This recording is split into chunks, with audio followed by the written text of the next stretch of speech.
The New Mexico territory stretched wide beneath a vast pewter sky. February winds cut sharp across the barren landscape, carrying the promise of more snow. Mason Sullivan hunched forward in his saddle, shoulders broad beneath his worn leather coat, a graying beard covering a face weathered by too many winters and too many losses. His eyes narrowed as he tracked the paw prints in the fresh snow. The wolf had been hitting his cattle hard these past weeks, taking a calf 2 nights before. For a man living alone, every animal counted. The difference between surviving until spring or not. Mason's breath fogged in the bitter air as he guided his horse higher into the foothills. The tracks were fresh, no more than a few hours old. The beast wasn't far ahead. His gloved hand rested on the rifle secured to his saddle, a well-maintained Winchester that had seen him through worse days than this. The sky darkened as he climbed, clouds gathering thick and ominous. Mason glanced upward, reading the weather like a book he'd studied his whole life. A storm was coming, sooner than he'd expected. He should turn back, return to his cabin before the snow trapped him out here. But stubbornness had always been his failing. He pressed on, leaning into the wind that grew steadily stronger. An hour later, the first flakes began to fall, large and wet, quickly building on his shoulders and the brim of his hat. The wolf tracks were disappearing under fresh powder, and visibility was shrinking by the minute. Mason knew he'd made a mistake, but pride kept him scanning the ridgeline ahead, searching for movement. When the full fury of the storm hit, it came with a vengeance. The wind howled between rock formations, driving snow horizontally into his face. His horse, Samson, whinnied nervously beneath him. The temperature was plummeting, and Mason felt the cold creeping through his layers despite the exertion. "All right, boy," he muttered, patting the horse's neck. "Time to find shelter." Mason guided Samson toward a nearby bluff where he knew the terrain. There would be keys, or at least overhangs, where they could wait out the worst of it. The snow was falling so heavily now that he could barely see 20 feet ahead. He dismounted, leading Samson by the reins, one arm raised to shield his eyes. It was pure luck, or perhaps fate, that he found the cave entrance, a dark slash against the white landscape.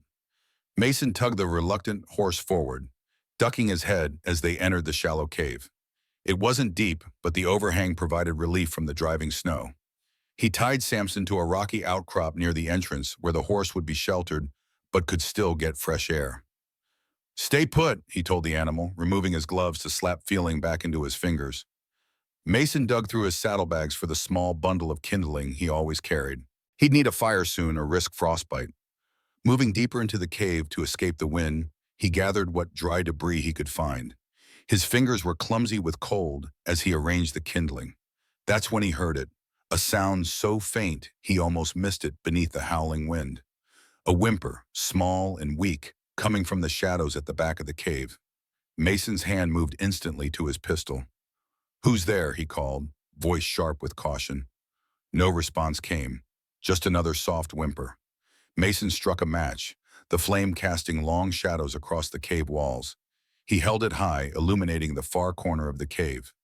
A child. Mason froze, the match burning down toward his fingers.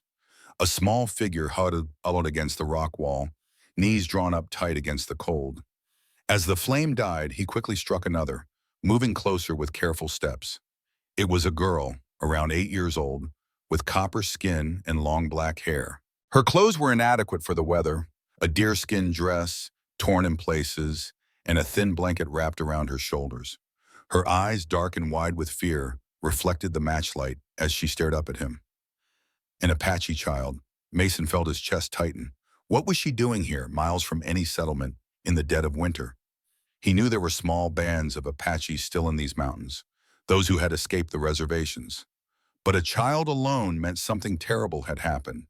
The match burned out, plunging them back into semi-darkness. The girl made no sound now, but he could feel her watching him, waiting. Mason faced a decision that struck him with unexpected weight. The wolf could wait. He had a more immediate concern. If he left her here, she would die in this storm. But taking her meant complications he'd spent years avoiding. He didn't need any more ghosts haunting his conscience.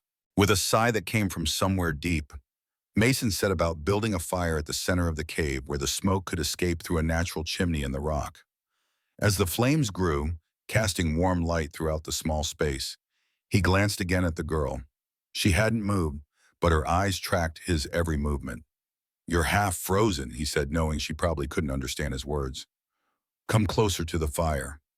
He gestured toward the flames, mimicking warming his hands. The girl remained still, fear evident in her rigid posture. Mason removed his heavy coat, moving slowly toward her. She flinched as he approached, pressing herself tighter against the wall. He stopped, holding the coat out, then laid it on the ground between them and backed away. "Your choice," he said simply, returning to the fire. Minutes passed in silence, save for the crackling flames and the storm's wail outside. Mason busied himself checking his supplies. He had jerky and hardtack, enough for a day, maybe two, if he stretched it. Water wouldn't be a problem with all the snow. From the corner of his eye, he saw movement. The girl had inched forward, one small hand reaching for the coat. She snatched it quickly, wrapping it around herself. The heavy garment engulfed her small frame, dragging on the ground, but she clutched it tightly. "That's better," Mason said, his voice softening slightly. He reached into his pack and pulled out a strip of jerky, offering it to her from a distance. "Hungry?" The girl stared at the food, hunger warring with suspicion on her face. Slowly, she edged closer to the fire, staying as far from Mason as possible. When she was within reach, she darted forward, grabbing the jerky before retreating to her corner. Mason watched her devour the tough meat, wondering how long she'd been without food. He offered his canteen next, and this time she approached more readily, though still wary. As the fire's warmth filled the cave, Mason studied her more carefully. Her face was streaked with dirt, her hair tangled. She had small cuts on her hands and a larger scrape on one knee. Most concerning was how thin her arms were, visible when the coat slipped from her shoulders. The storm showed no signs of abating, the wind still shrieking outside. They were stuck here for the night at least. "What's your name?" he asked, pointing to himself. "Mason." Then he pointed to her, eyebrows raised in question. She stared back, uncomprehending or unwilling to answer. Mason sighed. It didn't matter. Come morning, he'd have to figure out what to do with her.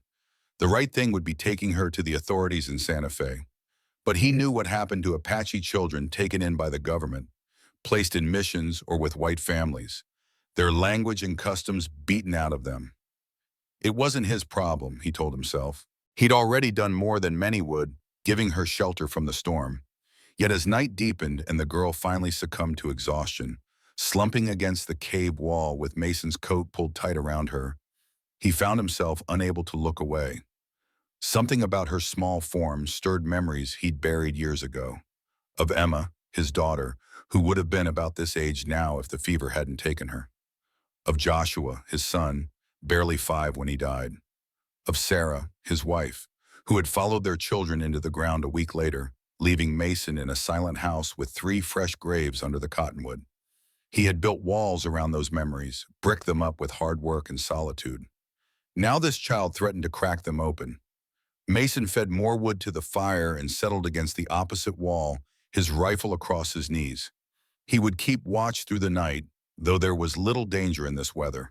As he sat there listening to the girl's soft breathing, a realization settled heavy in his chest. He already knew he couldn't simply hand her over to the authorities or leave her to fend for herself.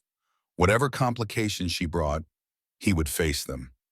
Dawn broke with the storm's passing, sunlight filtering weakly through the cave entrance. Mason had dozed fitfully, jerking awake at every sound. The girl still slept, curled into a tight ball beneath his coat. Mason rose stiffly, his joints protesting the cold and the hard ground. He stepped outside to check conditions. The world had been transformed, buried under at least a foot of fresh snow that glittered in the morning light. The sky was clear now, a pale, washed-out blue stretching from horizon to horizon. When he returned to the cave, the girl was awake, watching him with those large, solemn eyes. She had pulled back from the coat enough to free her hands, which were clutching something he couldn't see. "Morning, Mr. Jared," Mason said with a short nod. "Storm's passed. We can head out once we've eaten." He knelt by his pack, retrieving the last of the jerky and hardtack. Breaking the provisions in half, he offered a portion to the girl. This time she took it without hesitation, her hunger overriding caution.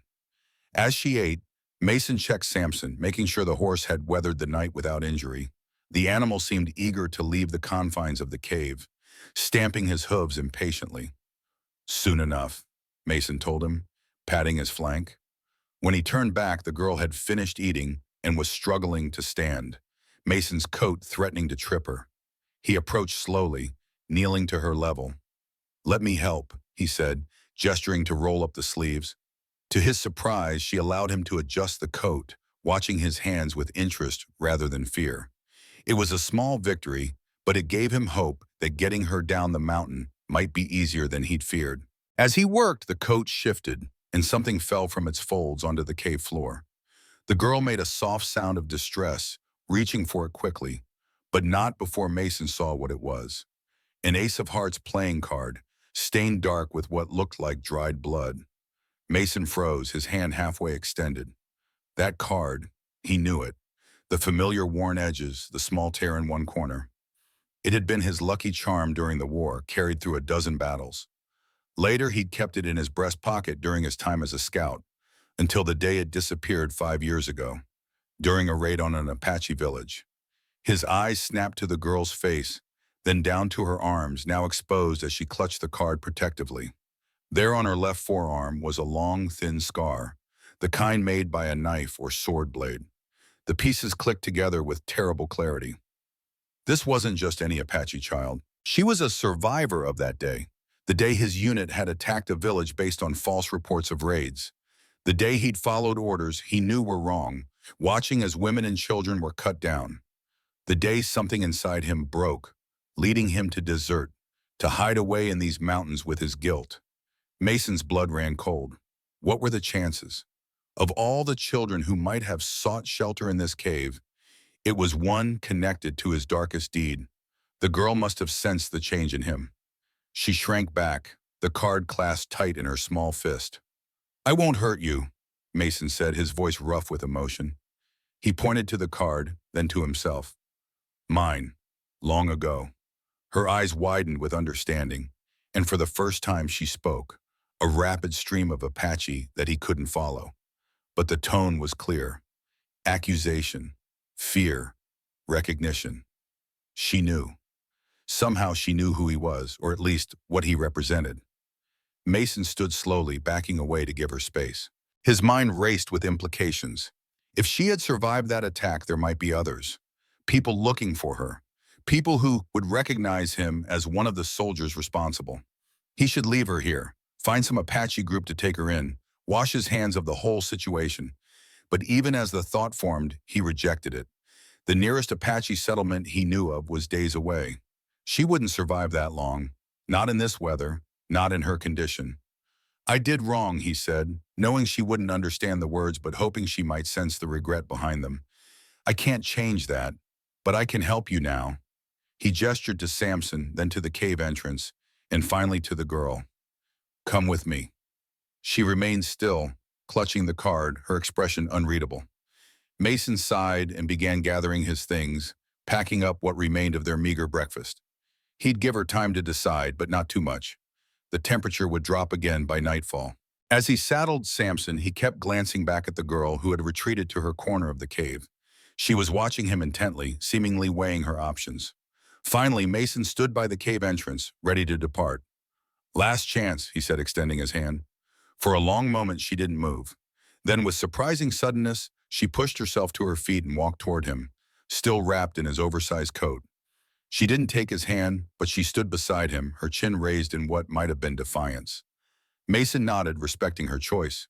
He lifted her onto Samson's back, then mounted behind her. She sat stiffly at first, but as they began the slow journey down the mountain, she gradually relaxed against him, her small body seeking warmth. The descent was treacherous, with snow concealing hazards beneath its pristine surface. Mason guided Samson carefully, keeping to known paths where possible. The girl remained silent throughout, though he felt her tense whenever they passed particularly difficult terrain. By midday, they had reached the foothills. Mason's cabin came into view in the distance, a simple log structure with a stone chimney, smoke curling faintly upward. Nearby stood a small barn and corral, and beyond that, the gentle slope where 3 wooden crosses marked the graves of his family beneath the bare branches of a cottonwood tree. As they approached, Mason felt the girl shift, taking in her surroundings with evident caution. He wondered what she made of this place, this stranger's home, where she now found herself. He dismounted first, then helped her down. She stood uncertainly in the snow, still drowning in his coat, as he led Samson to the barn. After settling the horse with fresh hay and water, Mason returned to find the girl hadn't moved, her eyes fixed on the cabin with obvious trepidation. "It's warmer inside," he said, gesturing toward the door. She followed several paces behind him, pausing at the threshold as if gathering courage. Mason entered first, moving to stoke the banked fire in the hearth. The cabin was Spartan but neat, a table with 2 chairs, shelves stocked with provisions, a bed against one wall, and various tools of survival hanging from hooks. A second, smaller bed in the corner was covered with a layer of dust, untouched for years. The girl finally entered, closing the door behind her. She stood with her back against it, taking in every detail of the room. Mason filled a kettle with water and hung it over the fire.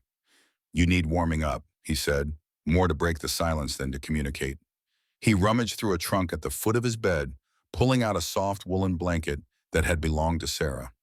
It was faded but clean, having been packed away shortly after her death. Mason hadn't been able to bring himself to use it, but the girl needed something warmer than his coat. He offered it to her, and after a moment's hesitation, she exchanged the heavy coat for the blanket, wrapping it around herself. It was still large for her small frame, but lighter and easier to manage. As the kettle began to steam, Mason prepared 2 mugs of tea with honey, a luxury he rarely indulged in, but kept for medicinal purposes.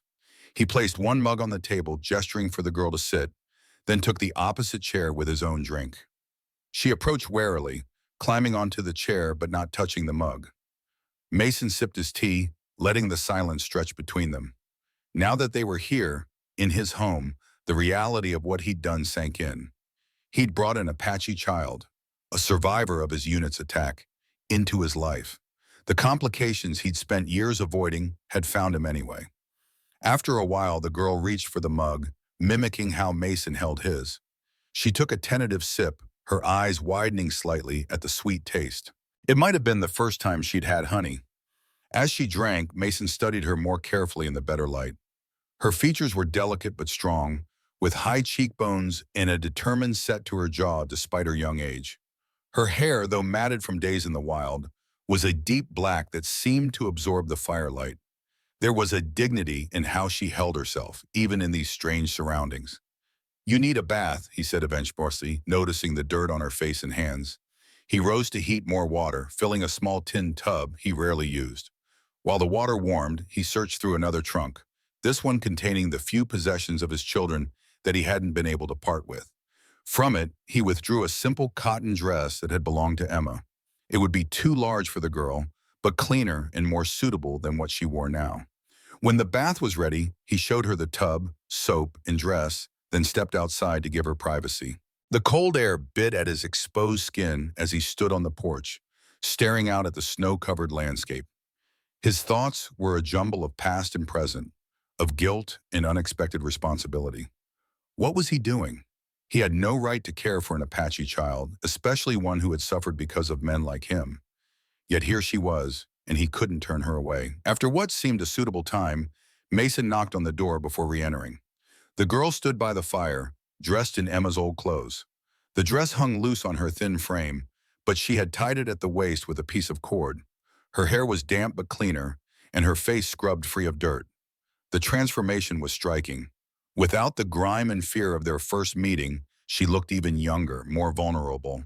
But there was still that same watchfulness in her eyes, that same careful assessment of his every move. Mason nodded approvingly. "Better," he said. He took the tub outside to empty it, then returned to prepare a simple meal. Beans and cornbread he'd baked the day before his wolf hunt. As they ate, he tried again to establish some communication. Pointing to himself, he repeated, "Mason." Then he pointed questioningly at her. This time, she seemed to understand his intent. After a long pause, she spoke softly, "Liwanu." Her voice was so quiet he almost missed it, but the name hung in the air between them, a thread connecting their separate worlds. "Liwanu," he repeated, testing the sound. She nodded once, solemn. It was a start. After their meal, Mason showed her where she would sleep, the small bed in the corner that had once belonged to Joshua. He cleared away the dust, replaced the linens with fresh ones, and added an extra blanket for warmth. Liwanu approached the bed cautiously, running her fingers over the wooden frame. She looked at Mason with a question in her eyes. "It was my son's," he said simply. "He's gone now." She couldn't understand his words, but something in his tone must have communicated the loss. She nodded slowly, then climbed onto the bed, pulling the blankets up to her chin. Mason added wood to the fire to keep the cabin warm through the night, then settled into his own bed. He kept his back to her, giving her whatever privacy he could in the close quarters, but he remained aware of her presence, listening to her breathing in the darkness. Just before sleep claimed him, he heard a soft sound, Liwanu's voice murmuring words in her own language. It took him a moment to realize she was praying, the musical cadence of Apache rising and falling like water over stones. Mason closed his eyes, wondering if her gods would listen any better than his had when he'd prayed for his family. Morning came with pale sunlight filtering through the cabin's small windows. Mason woke early, as was his habit, to find Liwanu already awake and sitting by the fire. She had folded her blankets neatly and was examining one of his books from the shelf, a worn copy of Robinson Crusoe. "Can you read?" he asked, knowing the answer but seeking to start conversation. She looked up, startled by his voice, and quickly returned the book to its place. Mason shook his head, retrieving it and offering it back to her. "It's all right, you can look." Liwanu took the book hesitantly, turning the pages with care. Her fingers traced the printed words, her expression curious. Mason wondered if she had ever seen written language before. He prepared breakfast, oatmeal with dried apples and a sprinkle of cinnamon. As they ate, Mason considered their situation. He needed to check his cattle after the storm, repair any damage to the fences, and replenish his firewood supply. Normal tasks that now seemed complicated by Liwanu's presence. He couldn't leave her alone in the cabin, not when she was still essentially a stranger in a strange place. But taking her with him meant exposing her to the bitter cold again. In the end, he decided she would come with him for the morning chores. He found a smaller coat that had belonged to Joshua and helped her into it. It was still too large, but better fitted than his own had been. He added a woolen hat pulled low over her ears and wrapped a scarf around her neck. "Ready?" he asked, pointing to the door. Liwanu nodded, standing straighter as if preparing for a challenge. Outside, the world sparkled under its blanket of snow. Mason first led her to the barn, where Samson nickered in greeting.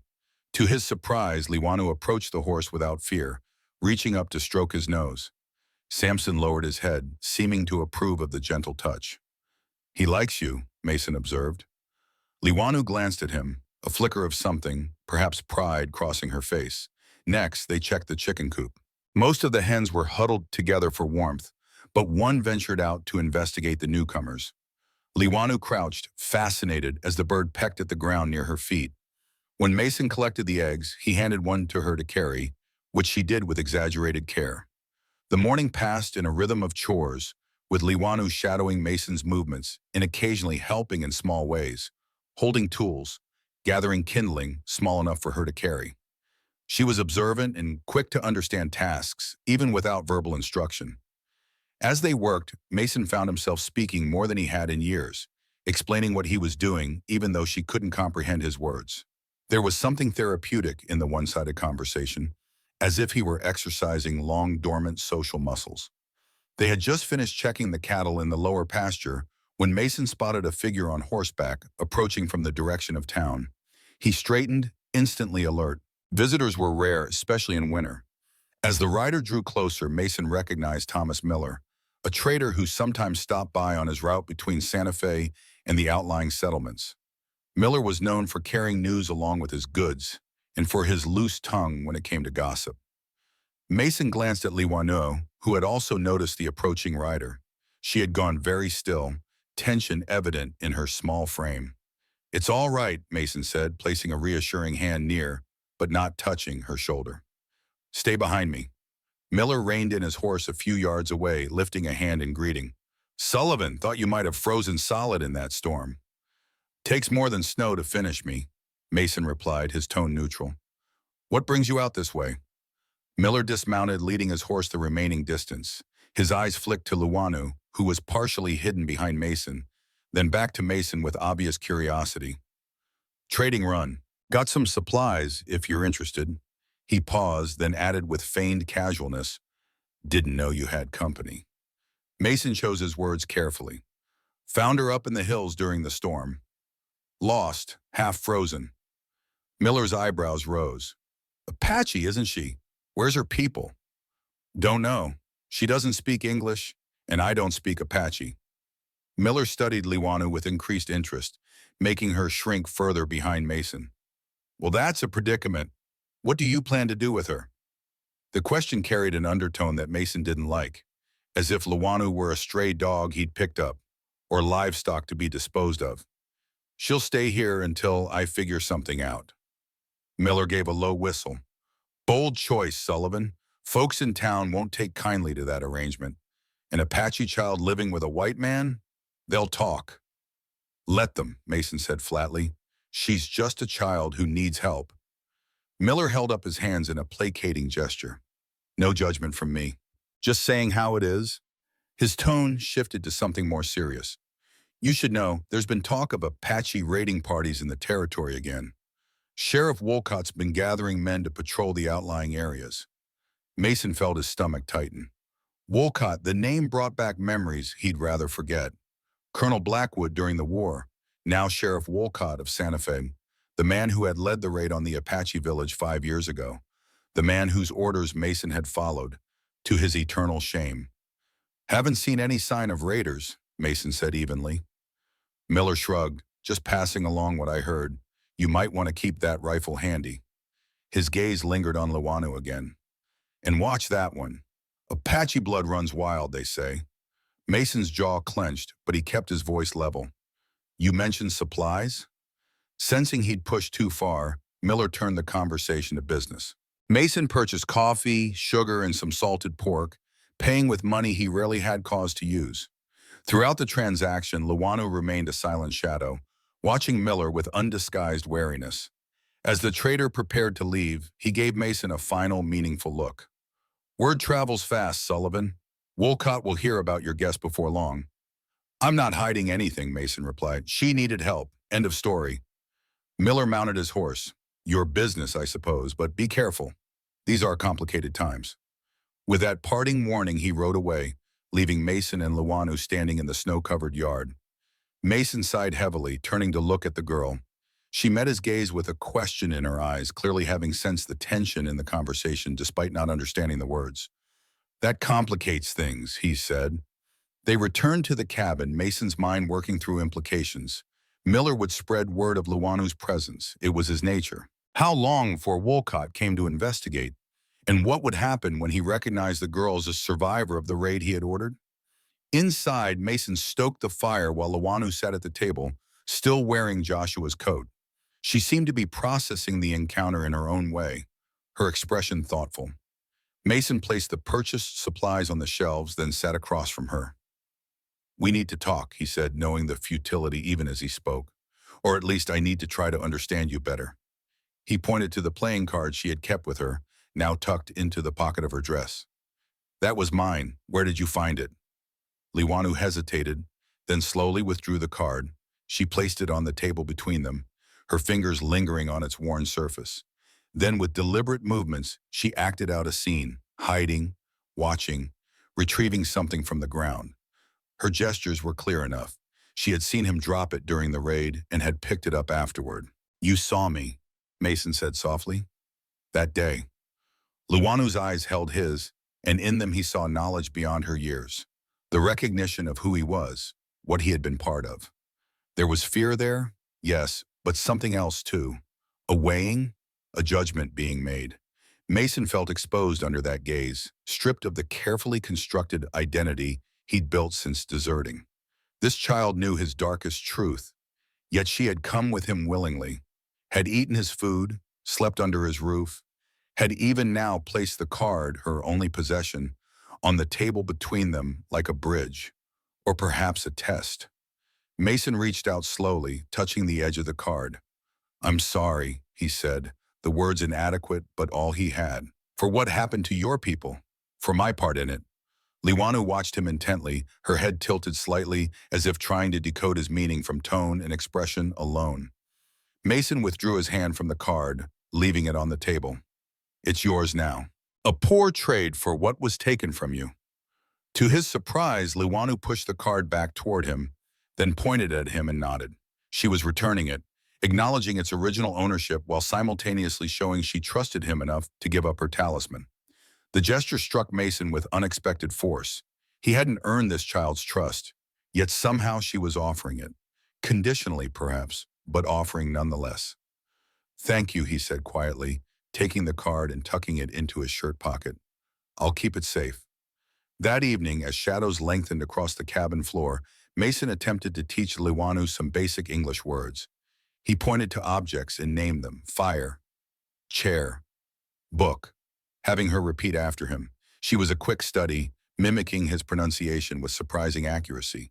In return, she taught him a few Apache words, pointing to the same objects and speaking in her musical language. Mason stumbled over the unfamiliar sounds, making Liwanu's serious expression crack into the barest hint of a smile.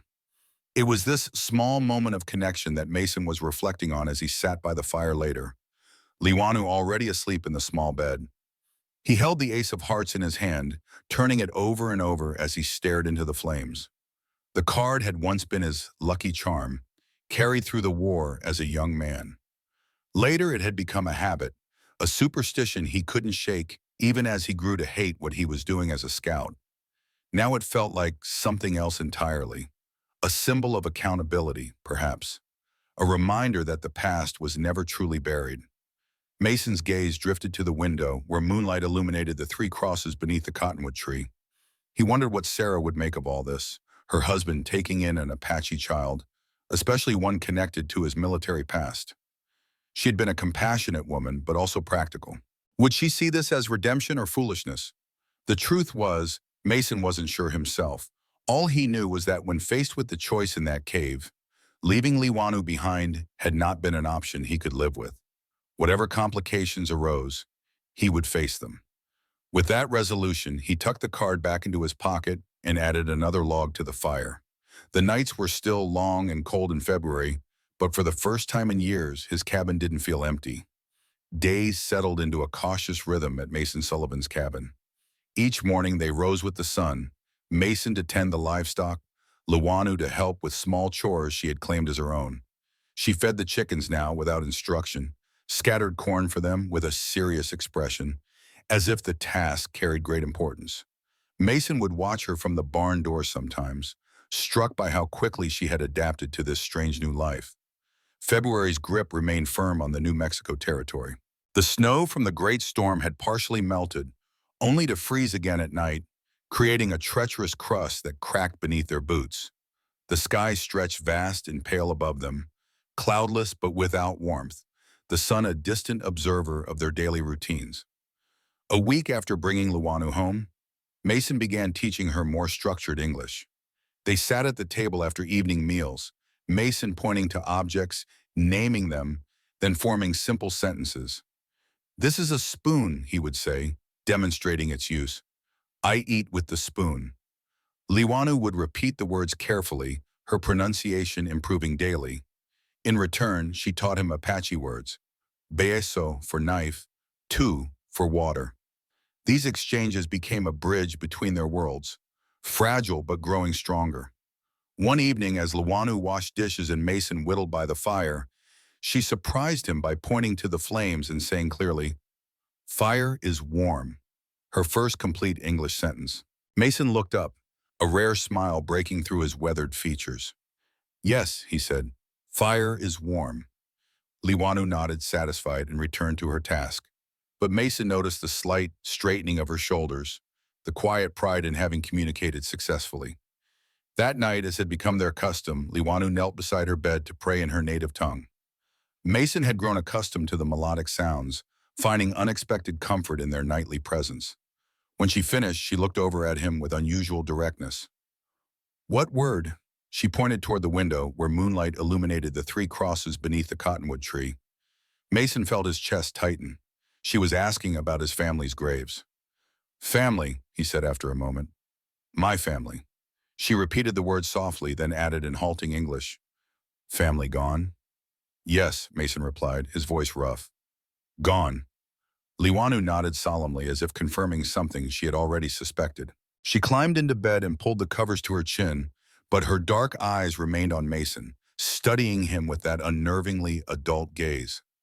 My family gone too, she said finally, before turning to face the wall. The simple statement hung in the air between them, a shared truth that required no further explanation. Mason sat motionless by the fire, the half-carved piece of wood forgotten in his hands.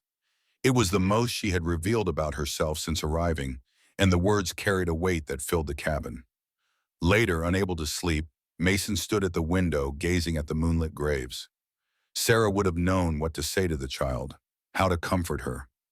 He had only his silence to offer, and it felt woefully inadequate. The following day brought a bitter wind from the north, too fierce for outdoor chores. Mason used the time to repair tools and mend clothing while Liwanu sorted dried beans at the table, separating them by color with methodical precision. The domesticity of the scene struck Mason as surreal, this Apache child and former soldier, sharing a quiet day as if they belonged together. As evening approached, Mason checked their firewood supply and frowned.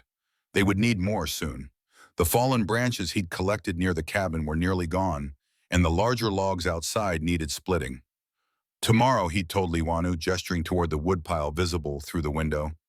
We'll need to chop more. She nodded, understanding the word tomorrow, and following his gaze to the woodpile. That night, the temperature plummeted further. Mason added extra blankets to Liwanu's bed and built the fire higher than usual. The wind howled around the cabin's corners, finding every crack and seam, sending occasional drafts across the floor. Mason woke before dawn to the sound of Liwanu coughing. He lit a lantern and found her huddled beneath her blankets, face flushed despite the chill in the air. When he touched her forehead, heat radiated from her skin. Fever. The word sent a spike of fear through him. Memories of Sarah and the children, burning with fever as he helplessly tried to cool them, flashed unbidden through his mind. Liwanu, he said gently, you're sick. She looked up at him with glassy eyes, coughing again, a harsh, rattling sound that spoke of infection in her lungs. Mason's fear deepened. In this wilderness, with medical help days away, such illnesses could be deadly, especially for a child already weakened by her ordeal. He worked quickly, stoking the fire to warm the cabin, then brewing a tea of willow bark from his limited medical supplies. It would help with the fever and pain, though it wouldn't fight the infection itself. Drink, he urged, holding the cup to her lips. Liwanu grimaced at the bitter taste, but swallowed obediently. Mason then soaked a cloth in cool water and placed it on her forehead, an action that seemed to surprise her. This helps fever, he explained, demonstrating by pressing the cloth to his own forehead, then hers again. Cool. She nodded weakly, then closed her eyes. Mason pulled his chair beside her twin, prepared for a long vigil. Outside, the wind continued its assault, rattling the shutters like a predator testing for weakness. The day passed in cycles of willow bark tea, cool compresses, and brief periods of restless sleep. Liwanu's breathing grew more labored, each cough seeming to tear at her small frame. Mason felt helpless in the face of her suffering, his limited medical knowledge insufficient against whatever infection had taken hold. By evening, her fever had risen further. She murmured in Apache, words slipping in and out of coherence, her head rolling on the pillow. Mason bathed her face and neck with cool water, speaking softly, reassuring words that he wasn't sure she could hear. You'll be all right, he told her, as much to convince himself as her. You're strong. Stronger than you look. Night fell, bringing no relief. Mason lit more lamps than usual, keeping the cabin bright against the darkness that seemed to press in from all sides. He made soup from the last of his chicken stock, managing to get a few spoonfuls into Liwanu between coughing fits. As midnight approached, her condition worsened. The fever burned hotter, and her breathing became shallow and rapid. Mason sat beside her, one large hand holding her small one, his mind racing through options that grew increasingly desperate.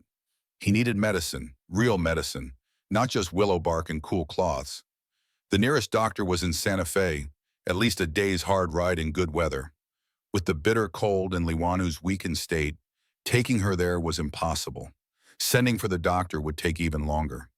There was one other possibility. Old Elijah Winters, who lived on the outskirts of town, had been a military surgeon during the war. He kept to himself now, but was known to help those in need. For a price, he would have medicines, knowledge, perhaps even something for lung infections. The decision crystallized as Liwanu's hand tightened around his fingers during another coughing spell. At first light, Mason would ride to Winter's place. It was risky, leaving Liwanu alone, potentially exposing his situation to more people, but necessary. "Hold on," he whispered to the feverish child, "just until morning." The hours crawled by with excruciating slowness. Mason dozed in his chair, jerking awake at each sound from Liwanu. Just before dawn, her fever seemed to break slightly. Her skin felt less burning to the touch, and her breathing eased somewhat. Mason used the opportunity to prepare for his journey. He stoked the fire high, filled a kettle with water, and placed it within Liwanu's reach, and left food where she could find it easily. He wrote simple instructions on a scrap of paper. Drink beside the water, eat beside the food, hoping she would understand. "I'm going to get medicine," he told her as she drifted in and out of consciousness. "I'll be back before dark. Stay in bed."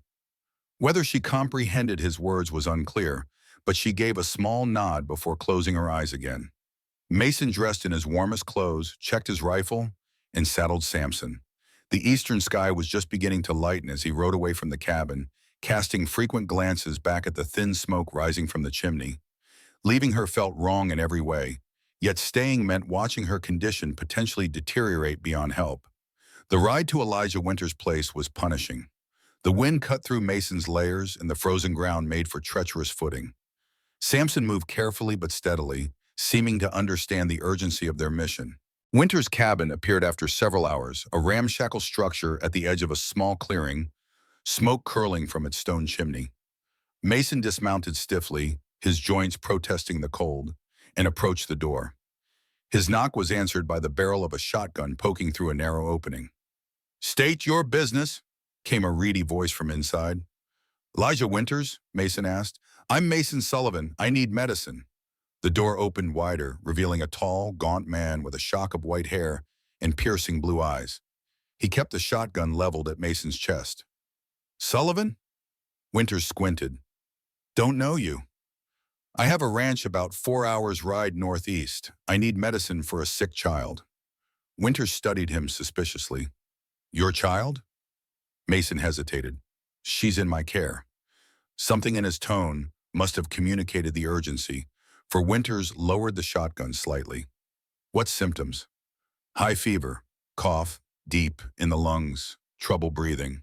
Winters grunted. "Sounds like pneumonia." He stepped back, gesturing Mason inside with the shotgun barrel. "Come on, then. Can't talk medicine in the cold." The interior of Winter's cabin was cluttered but organized in its own fashion. Shelves lined the walls, filled with books, jars of herbs, and medical implements. A table near the center held a partially dissected rabbit, evidence of Winter's interrupted work. "This child," Winter said, setting aside his shotgun and moving to a cabinet. "How old?" "About 8, I'd guess." "Apache, isn't she?" Mason stiffened. "How did you know?" Winter snorted. "Miller came through yesterday. Man couldn't wait to share the news that Mason Sullivan had taken in an Apache girl. Half the territory probably knows by now." A cold weight settled in Mason's stomach. If word had spread that widely, it wouldn't be long before Wolcott heard. "Yes, she's Apache," he admitted. "Found her during the storm last week. She was alone, half frozen." Winter selected several small bottles from his cabinet, examining their labels. "Foolish thing you did, taking her in, especially given your history." Mason's hand moved instinctively toward his pistol. "My history?" The old doctor gave him a knowing look. "I was at Fort Union when you deserted, Sullivan. After that raid on the Apache village. Remember the surgeon who treated your shoulder wound?" Recognition dawned slowly. Winters had changed, aged considerably in the intervening years, but the eyes were the same. Sharp, assessing, missing nothing. "You were younger then," Mason said cautiously. "We all were." Winters returned to his task, selecting herbs from different jars. Never reported you, if that's what you're wondering. Figured any man who walked away from Blackwood's command had his reasons. Relief mingled with wariness in Mason's chest. I had my reasons. I'm sure you did. Winters began grinding herbs with a mortar and pestle. And now you're harboring an Apache child. Life has a strange way of circling whack, doesn't it? Mason said nothing, watching as the doctor worked. This will help with the infection, Winters explained, pouring the ground herbs into a small pouch. Brew it as tea, 3 times daily. Strong taste, but effective. He handed Mason the pouch, then selected 2 bottles from his cabinet. This for the fever, this for the cough. 4 drops of each in water, morning and night. Mason reached for his money pouch. What do I owe you? Winters waved away the offer. Consider it payment for keeping your desertion to myself all these years. His expression turned serious. But Sullivan, you should know Wolcott's have been asking questions since Miller came through. About you, about the girl. Mason's jaw tightened. What kind of questions? Wanted to know if anyone had seen any Apache in the area, said there were reports of raiding parties. Winters gave him a pointed look. We both know how Wolcott operates. If he wants to find trouble with the Apache, he'll manufacture it if necessary. The implications were clear. If Wolcott discovered Lewanu, a survivor of the raid he had ordered, it could mean danger for both of them. Thank you for the warning, and Mason said, tucking the medicines into his saddlebag. And the medicine? Winters nodded. One more thing. That girl, she's likely carrying memories no child should have. The mind protects itself, especially in the young. Don't be surprised if she remembers things differently than you do, or if memories return suddenly. Trauma works that way. Mason considered this as he prepared to leave. I'll keep that in mind. Good luck, Sullivan. You've chosen a difficult path. The ride back to the cabin seemed even longer than the journey out. Mason pushed Samson harder than he would have preferred, anxiety growing with each passing hour. He shouldn't have left Lewanu alone, not in her condition. If her fever had worsened, if she had needed water she couldn't reach. The cabin came into view in the late afternoon, smoke still rising from the chimney, a good sign. Mason dismounted before Samson had fully stopped, rushing to the door with uncharacteristic haste. Inside, the fire burned low but steady. Lewanu lay in her bed, blankets pulled to her chin, eyes closed. For one terrible moment, Mason feared the worst, until he saw the slight rise and fall of her chest. Lewanu, he called softly, approaching the bed. Her eyes fluttered open, glassy with fever, but alert. Mason, she whispered, the word broken by a cough. Relief flooded through him. He knelt beside the bed, touching her forehead. Still too warm, but not the raging heat of the previous night. I brought medicine, he told her, showing the herbs and bottles. It will help you get better. While she watched, he prepared the herbal tea according to Winter's instructions. The cabin filled with a pungent, earthy smell that wrinkled Lewanu's nose when he brought the cup to her. Smells bad, she managed in English. Tastes bad too? Probably, Mason admitted, but it will help you breathe better. She took the cup with trembling hands, sipping cautiously before making a face of disgust. But she continued drinking, her trust in Mason apparently outweighing her distaste for the medicine. When she finished, Mason added the fever and cough medicines to a cup of water, counting the drops carefully. This she took with less resistance, the taste evidently milder. Rest now, he said, adjusting her blankets. I'll make soup soon. Lewanu nodded, her eyelids already growing heavy. You came back, she murmured, the words slurring as sleep claimed her. Of course I did, Mason replied softly, though she was already asleep. He tended to Samson, then returned to his vigil by Lewanu's bedside. As darkness fell, he prepared a simple soup with the last of his vegetables.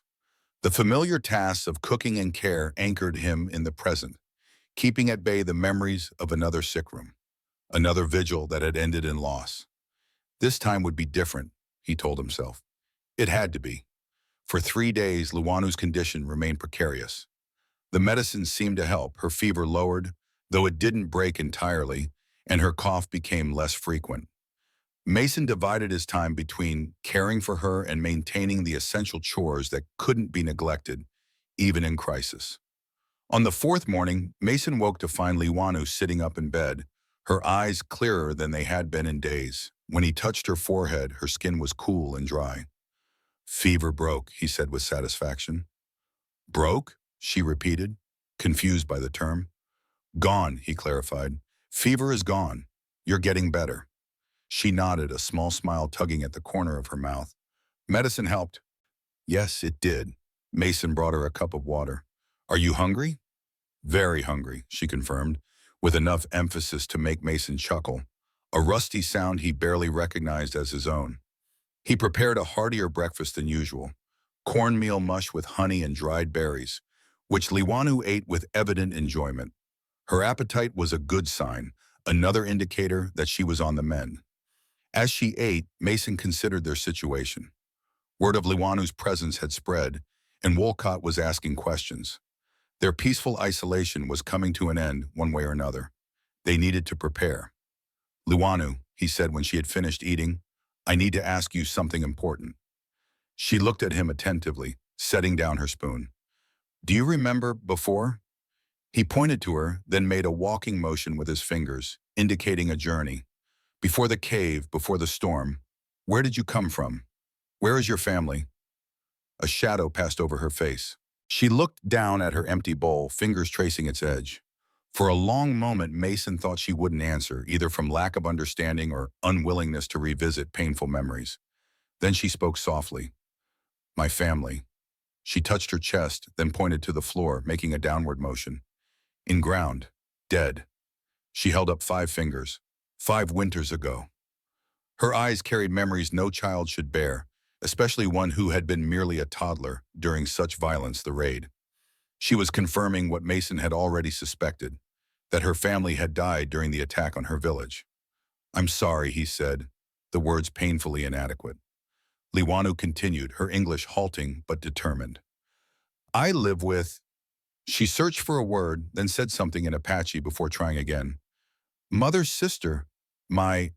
She made a gesture that Mason interpreted as aunt. Your aunt, he supplied. Yes, aunt. Liwanu nodded. We live in mountains. Many moves. She made a walking motion with her fingers again. Always moving. Then... Her face clouded. Bad men came. Guns. Fire. Another raid, more recent than the one 5 years ago. Mason felt sick. Would the cycle of violence never end? Your aunt? He prompted gently. Where is she now? Liwanu shrugged, a gesture so universal in its helplessness that it made her seem suddenly painfully young. Don't know, we run different ways. I hide, many days alone, then snow, then you. She summarized months of trauma and survival in a few simple sentences, yet the weight of her experience hung heavy in the air between them. Mason tried to imagine this child, even younger then, witnessing the death of her family, living nomadically with her aunt, then being separated and left to survive alone in the wilderness. It was a miracle she had survived at all, a testament to her strength and the resilience of her spirit. You're safe here, Mason told her, meaning it more deeply than he had before. No bad men will hurt you. Liwanu studied his face, as if gauging the truth of his words. Then she reached across the table and placed her small hand on his, the first time she had initiated physical contact. The simple gesture of trust pierced Mason more profoundly than any words could have. I know, she said simply. The moment was interrupted by the sound of hoofbeats approaching the cabin. Mason tensed, rising quickly to look out the window. A rider was coming up the path, a woman on a paint horse, dressed in a mixture of traditional Apache clothing and more practical frontier wear. Liwanu heard it too, her head lifting like a deer scenting danger. Someone comes, she whispered. Stay inside, Mason instructed, reaching for his rifle. Keep away from the windows. He stepped onto the porch, rifle held ready but not raised. The woman approached slowly, her eyes fixed on Mason with an intensity that made the hair on the back of his neck stand up. She halted her horse a short distance from the cabin, studying him with open suspicion. She was perhaps in her early 30s, with high cheekbones and long black hair braided with leather strips. A knife hung at her belt, partially concealed by her buckskin jacket. Her posture was proud, back straight despite what must have been a long journey. Can I help you? Mason called, keeping his tone neutral. The woman did not respond immediately. Her gaze moved from Mason to the cabin behind him, as if searching for something or someone. "I look for child," she finally said, her English accented but clear. "Small girl, this high." She held her hand at waist level. "She has lost many days." Mason felt a cold certainty settle in his chest. "What is the child to you?" "She is my sister's daughter." The woman's eyes narrowed. "You have seen her?" Before Mason could answer, the cabin door creaked open behind him. He turned to see Luanu standing in the doorway, her eyes wide with disbelief. "Talise?" she whispered. The woman's face transformed, relief breaking through her stoic expression. "Liwanu!" In an instant, Liwanu had darted past Mason and was running toward the woman, who swung down from her horse with fluid grace. They collided in an embrace, Talise kneeling to gather the child against her chest, murmuring words in Apache that needed no translation. Relief, joy, the universal language of reunion. Mason stood watching, conflicting emotions warring within him. Relief that Liwanu had family, someone of her own people who clearly loved her. Sadness at the inevitable loss her departure would bring. And beneath it all, a growing unease. If this woman, Talise, had been with Liwanu during the recent raid she had described, then she might recognize Mason from the earlier attack on their village. His past and present were colliding in ways he had feared since finding the Ace of Hearts in Liwanu's possession. After several minutes, Talise rose, keeping one arm protectively around Liwanu's shoulders. Her expression had hardened again as she looked at Mason. "You took her?" she asked, her tone carrying an edge of accusation. "Found her," Mason corrected, "in a cave during the storm last week. She was alone, half frozen." Talise's gaze was unwavering. "Why you help Apache child?" A loaded question with no simple answer. Mason chose honesty. "She needed help. I couldn't leave her to die." Liwanu tugged at Talise's jacket, speaking rapidly in Apache. Mason caught his name several times as she apparently explained their time together. Talise listened intently, her expression shifting subtly as Liwanu spoke. "She says you gave medicine," Talise said finally, "that you made her well when fever came." Mason nodded. "She was very sick. I got medicine from a doctor." The question was direct, penetrating. "Why white man help Apache girl after white men attack our camp, kill our people?" Mason stared into the flames, weighing his words. "When I found her in that cave, half frozen, she reminded me of my daughter." His voice roughened. "I've spent 5 years trying to forget what happened at your village, what I was part of. But seeing Liwanu so vulnerable yet strong, I couldn't turn away. Not again." He looked up, meeting Talise's gaze. "Some debts can never be repaid, but that doesn't mean we stop trying." Talise studied him for a long moment, her gaze searching. Then she spoke to Liwanu in Apache again, a question from her tone. Liwanu reached into her pocket and withdrew the Ace of Hearts, holding it up for Talise to see. The effect was immediate. Talise's eyes widened, then narrowed as they snapped back to Mason. "This card, it is yours?" Mason nodded slowly. "It was, a long time ago." "5 winters," Talise said, her voice hardening. "When soldiers came to our village. When they killed my sister, her husband. When Liwanu's father, our chief, fell. She was just a small child then, barely 3 winters old, but some memories cut too deep to fade, even in the young. The chief, Liwanu, was the daughter of the tribal leader. The realization hit Mason like a physical blow. No wonder she carried herself with such dignity, even as a child. She came from leadership, from strength. "I was there," Mason admitted, seeing no point in denial. "I was a scout for the army." Talise's hand moved to the knife at her belt, her knuckles whitening as she gripped the hilt. Her eyes flashed with cold fury. "You helped kill our people, my sister, Hototo, children who had done nothing." "I did," Mason acknowledged, not moving despite the threat. "And I've lived with that knowledge every day since. It's why I left the army, why I came here to be alone with what I'd done." Talise's jaw tightened, muscles working beneath her skin. "You think hiding in mountains washes away blood? That caring for one child balances lives of many?" Her voice trembled with suppressed rage, the knife half drawn now. "And now you help the child of those you helped destroy?" Mason met her gaze steadily. No, nothing washes it away. Nothing balances it. I know that. I can't change the past, Mason said, but I can make different choices now. Talisa's fingers tightened on the knife hilt. For a tense moment, Mason thought she might draw it. Then Liwanu spoke again in Apache, her voice insistent, tugging at Talisa's jacket. Whatever she said caused Talisa's expression to shift, uncertainty replacing anger. She says you have 3 crosses behind your house, Talisa said, her tone still cold but curiosity tempering her anger. That your family is gone too. Yes, Mason confirmed. My wife and 2 children. Fever took them 7 years ago. Talisa studied him, suspicion warring with something else in her expression. You know loss then? It wasn't a question, but there was a fractional softening in her voice. An exchange in Apache between Talisa and Liwanu followed, too rapid for Mason to catch any words he had learned. Liwanu gestured toward the cabin, then to her chest, her expression earnest as she pleaded her case. Talisa watched the child, conflict evident on her face. Her hand still rested on the knife, but her grip had loosened. She asks why a man with 3 crosses would save an Apache child. She translated, eyes narrowing as she regarded Mason. Why did you? Truth now. Because when I found her, I didn't see Apache. I saw a child who would die without help, Mason said simply. Maybe I saw my daughter too. I couldn't save my family, but I could save her. Talisa's eyes searched his face for deception. Finding none, she slowly withdrew her hand from the knife, though her posture remained wary. Liwanu says she trusts you, that you kept her safe when she was lost, gave her warm place when she was cold, that you did not hurt her when you could have. Mason nodded, waiting for her to continue. She asked to stay until she is strong again, Talisa said reluctantly. The fever made her weak. She's welcome to stay as long as needed, Mason replied. Both of you are.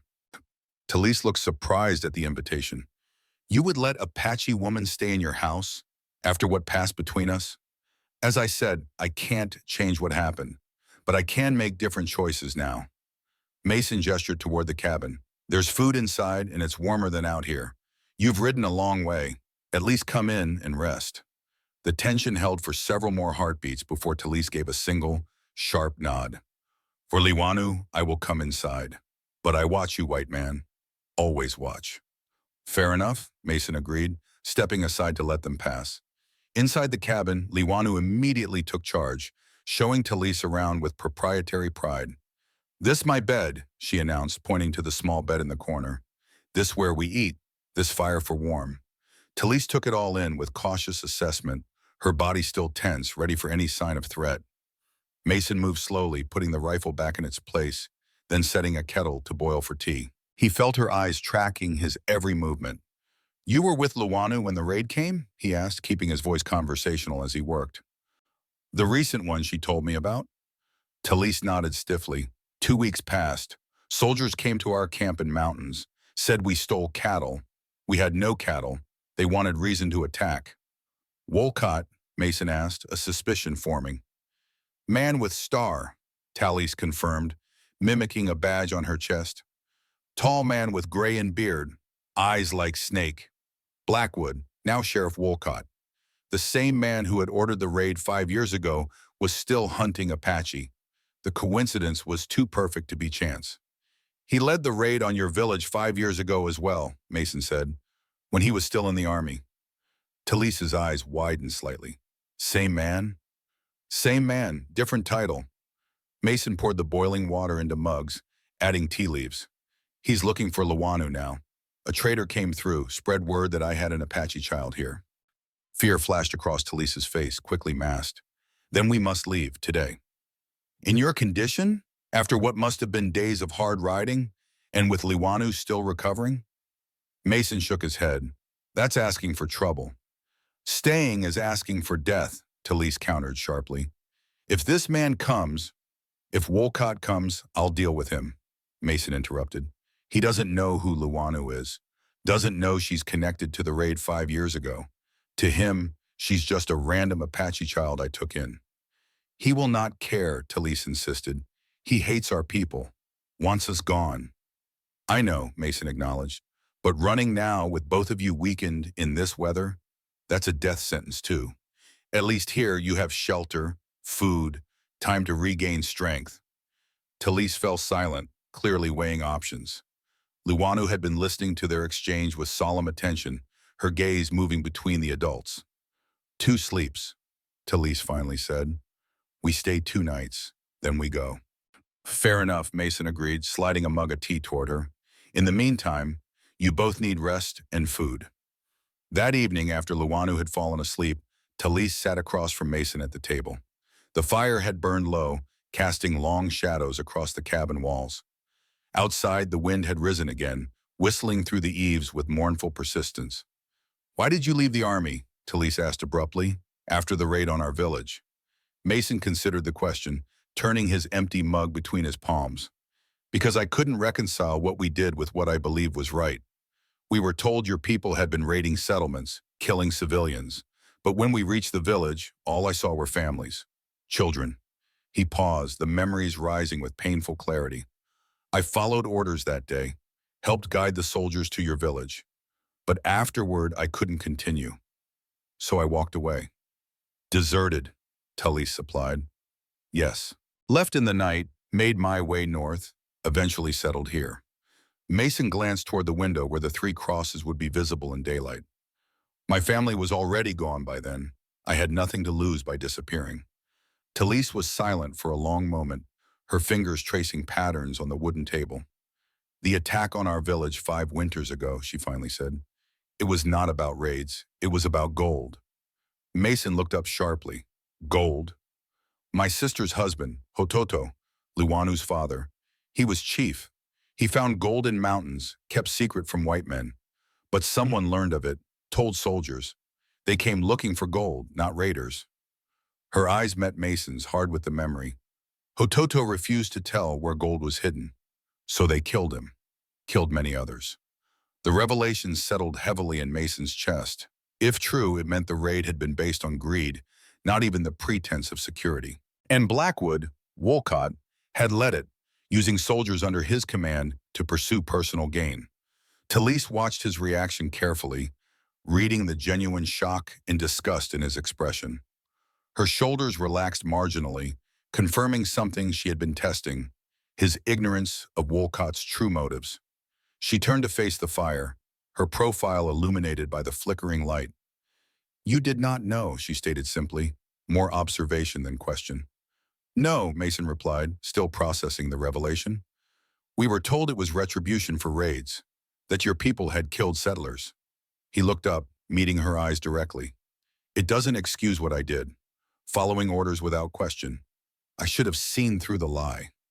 Talisa's expression remained guarded, but something in her posture shifted, a slight turning toward him rather than away. Many soldiers knew, laughed about gold when they thought no one heard. Her voice took on a bitter edge, but not all, perhaps. The concession was small but significant, an acknowledgement that Mason might not have been complicit in the worst of Wolcott's deception. Not forgiveness, but a crack in the wall of her judgment. Did they find it? He asked. The gold? Talise shook her head. Hototo died without telling. The secret died with him. A ghost of a smile touched her lips. Or so they thought. You know where it is, Mason realized. I know. And Luanu knows. Hototo showed her before he died, told her it was heritage of our people. Talisa's expression grew distant. Not just gold, sacred objects, history of tribe.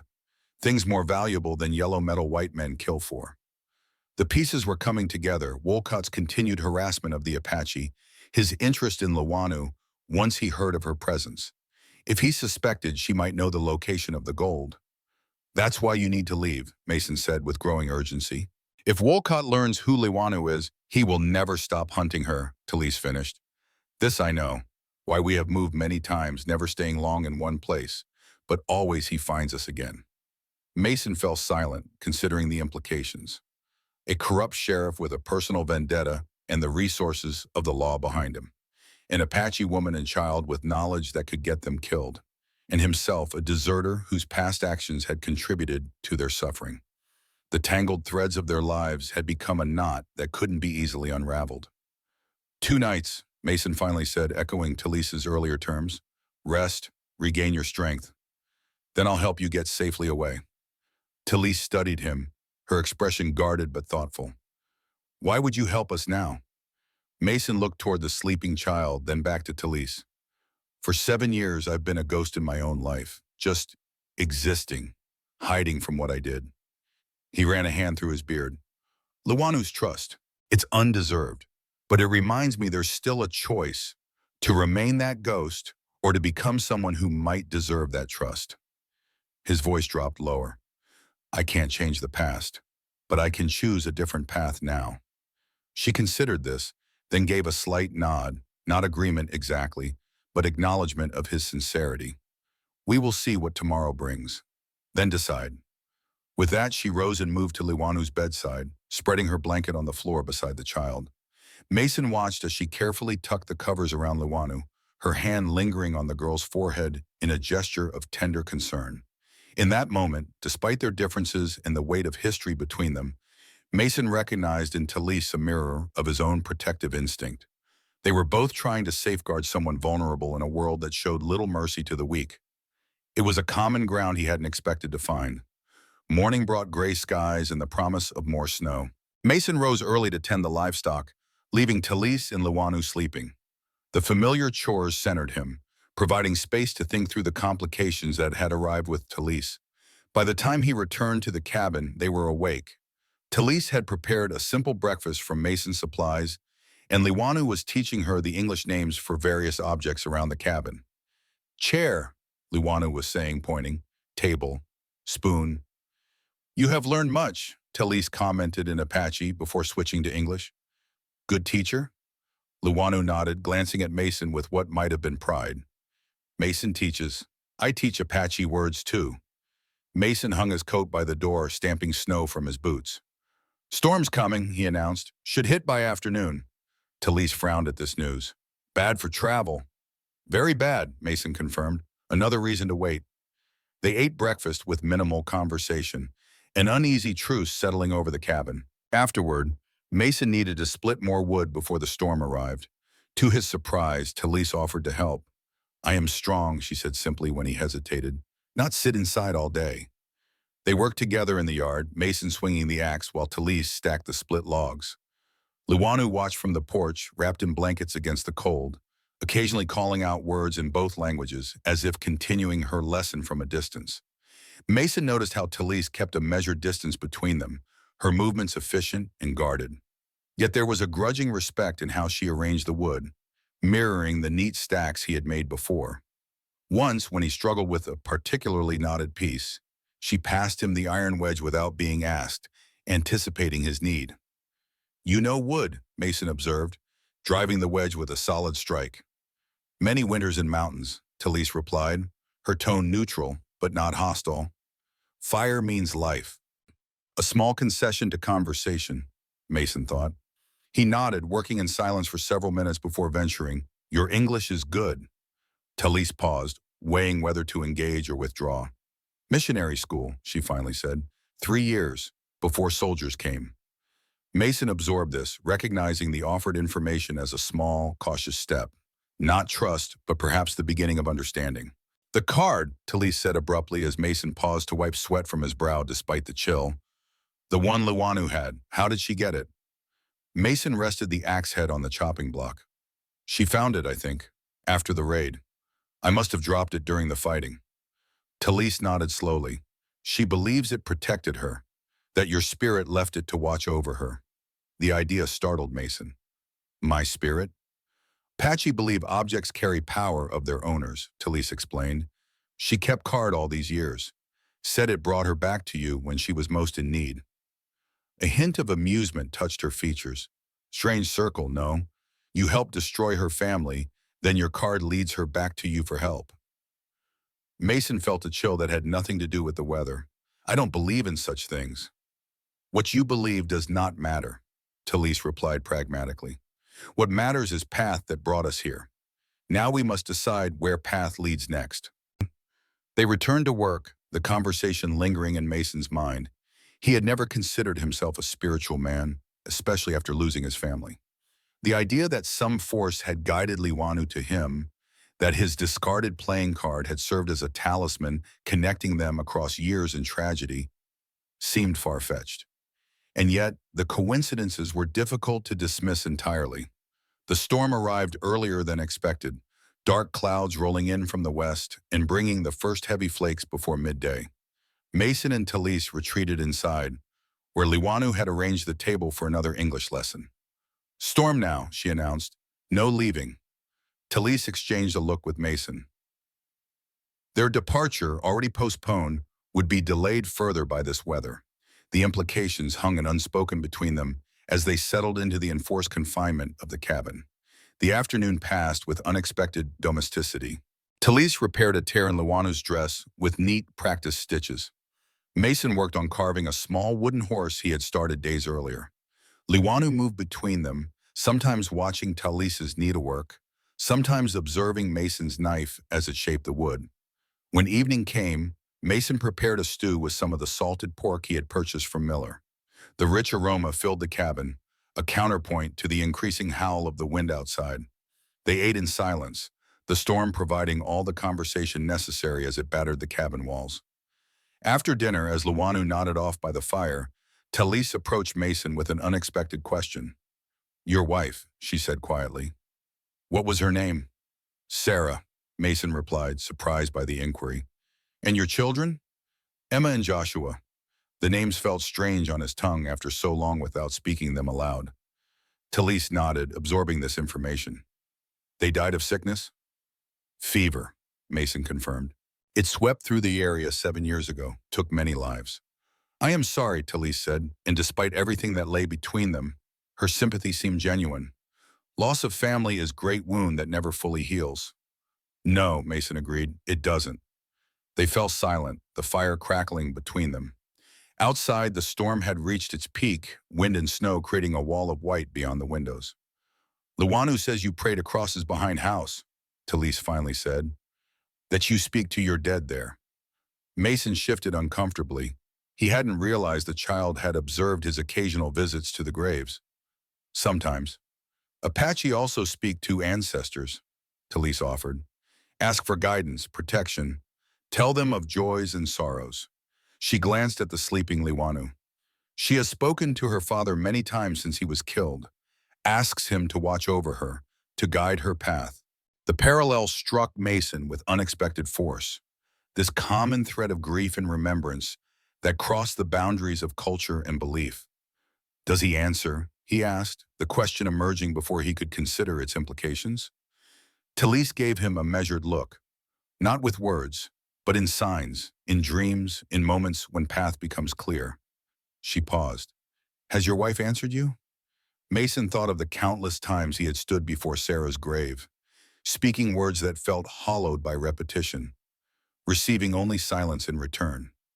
Yet there had been moments, rare, fleeting, when he had felt something like peace settle over him, a sense of her presence that defied rational explanation.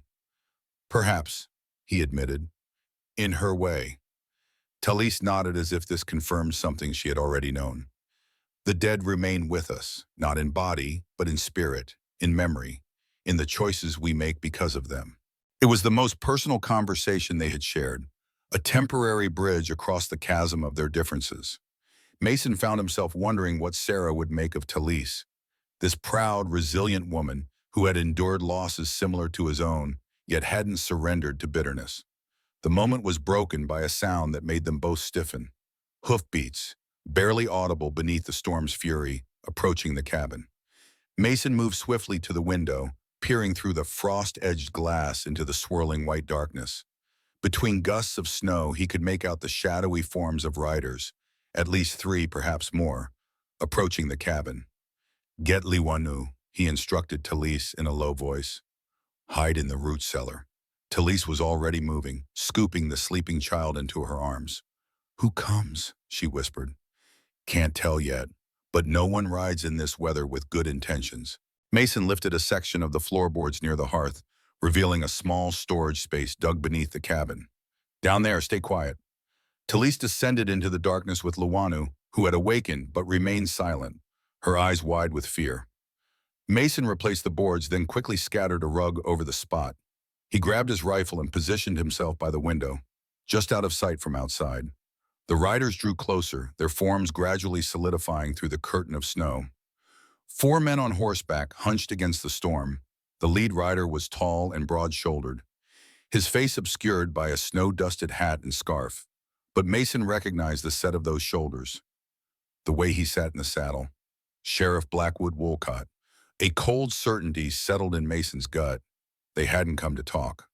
The men dismounted, tethering their horses to the porch rail.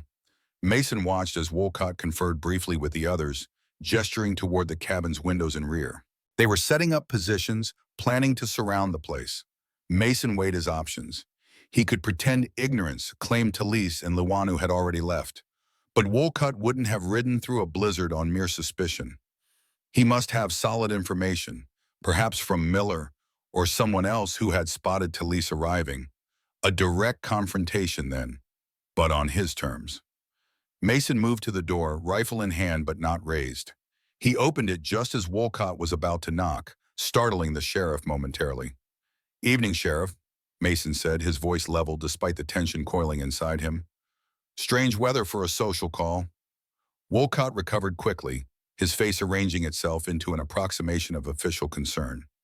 He had aged since Mason had last seen him up close, the beard now more gray than brown, deep lines etched around his eyes and mouth.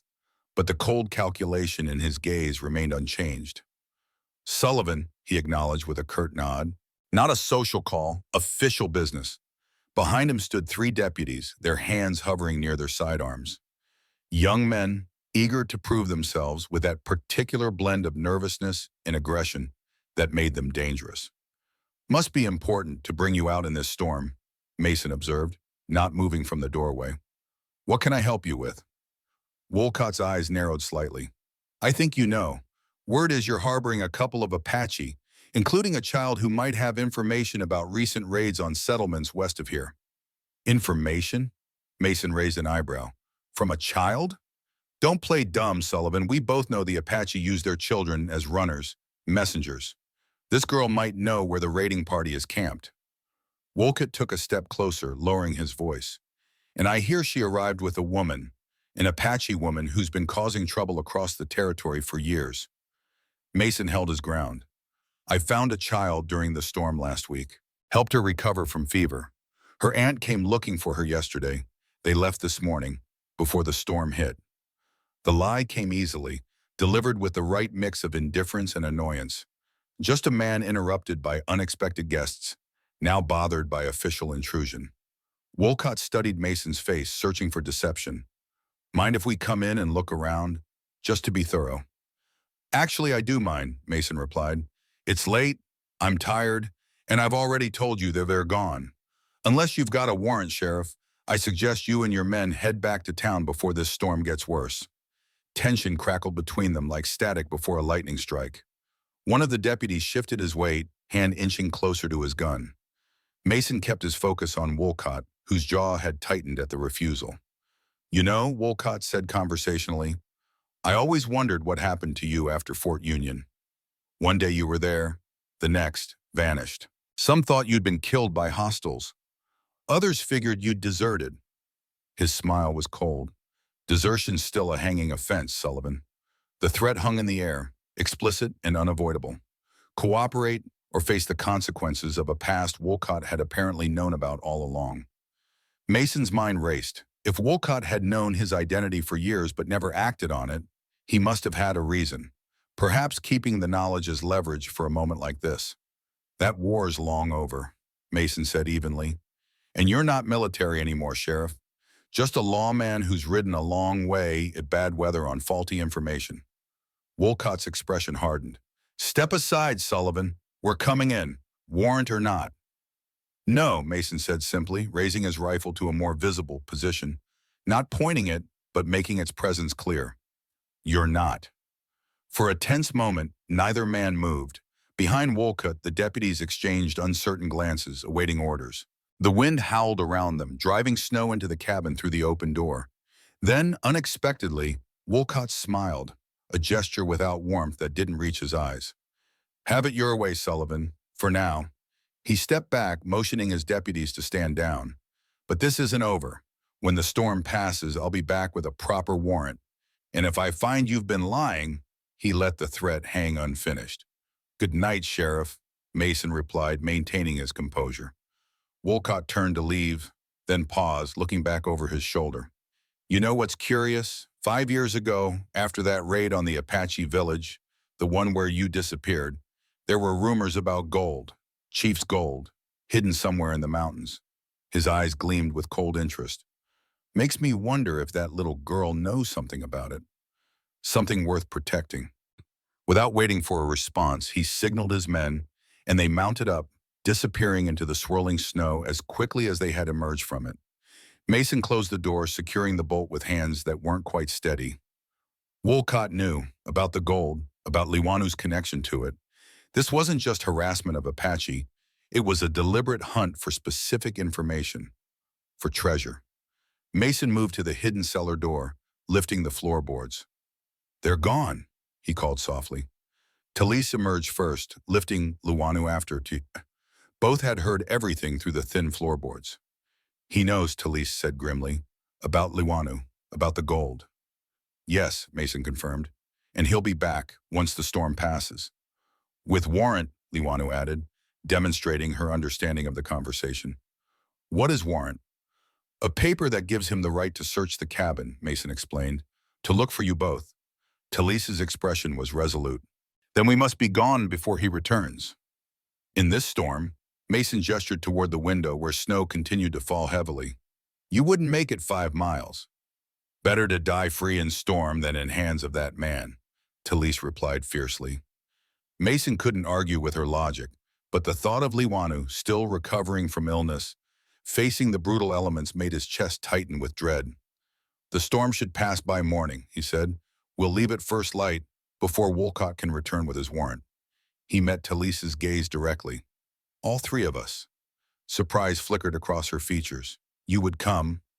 Wolcott won't stop hunting you, not while he thinks that Liwanu knows where the gold is hidden. And now he knows I've helped you. I'm already implicated. Mason ran a hand through his beard. Besides, I know these mountains better than his deputies. I can help you reach safety. Talise considered this, her expression guarded. And after, when we are safe, what then? The question carried weight beyond its simple words, asking not just about logistics, but intentions, about what Mason expected in return for his help. Then I'll come back here, he said simply. Face whatever consequences come. Or move on, start over elsewhere. It wasn't a complete answer, and they both knew it. But it was honest as far as it went. The future beyond immediate survival was too uncertain to plan for. Talise gave a short nod, accepting his response for now. We leave at first light, she agreed, but we sleep in turns tonight, always one watching. Mason nodded. I'll take first watch. While Talise settled Liwanu back to sleep, Mason gathered supplies for their journey: food, water, extra clothing, ammunition. His mind worked methodically through what they would need, what they could carry, and what route would offer the best chance of eluding Wolcott. The mountains to the north were their best option. Rugged terrain where pursuit would be difficult, with caves and ravines offering potential shelter. If they could reach the high country, they might find other Apache bands willing to take in Talise and Liwanu. But first, they had to survive the journey itself, the snow, the cold, and the men who would be hunting them. Mason kept his vigil by the window, watching the storm gradually diminish as the night wore on. By midnight, the snowfall had lightened considerably, and patches of stars were visible through breaks in the clouds. By morning, the weather would be clear enough for travel, but also clear enough for Wolcott to return. Around 2 in the morning, Talise rose silently to relieve him. They exchanged places without speaking, an unspoken understanding passing between them. Mason stretched out on his bed, rifle within reach, and fell into a light, watchful sleep. He dreamed of Sarah. She stood beneath a cottonwood tree, sunlight filtering through its leaves to dapple her face. She looked as she had before the fever, healthy, vibrant, her eyes crinkling at the corners when she smiled.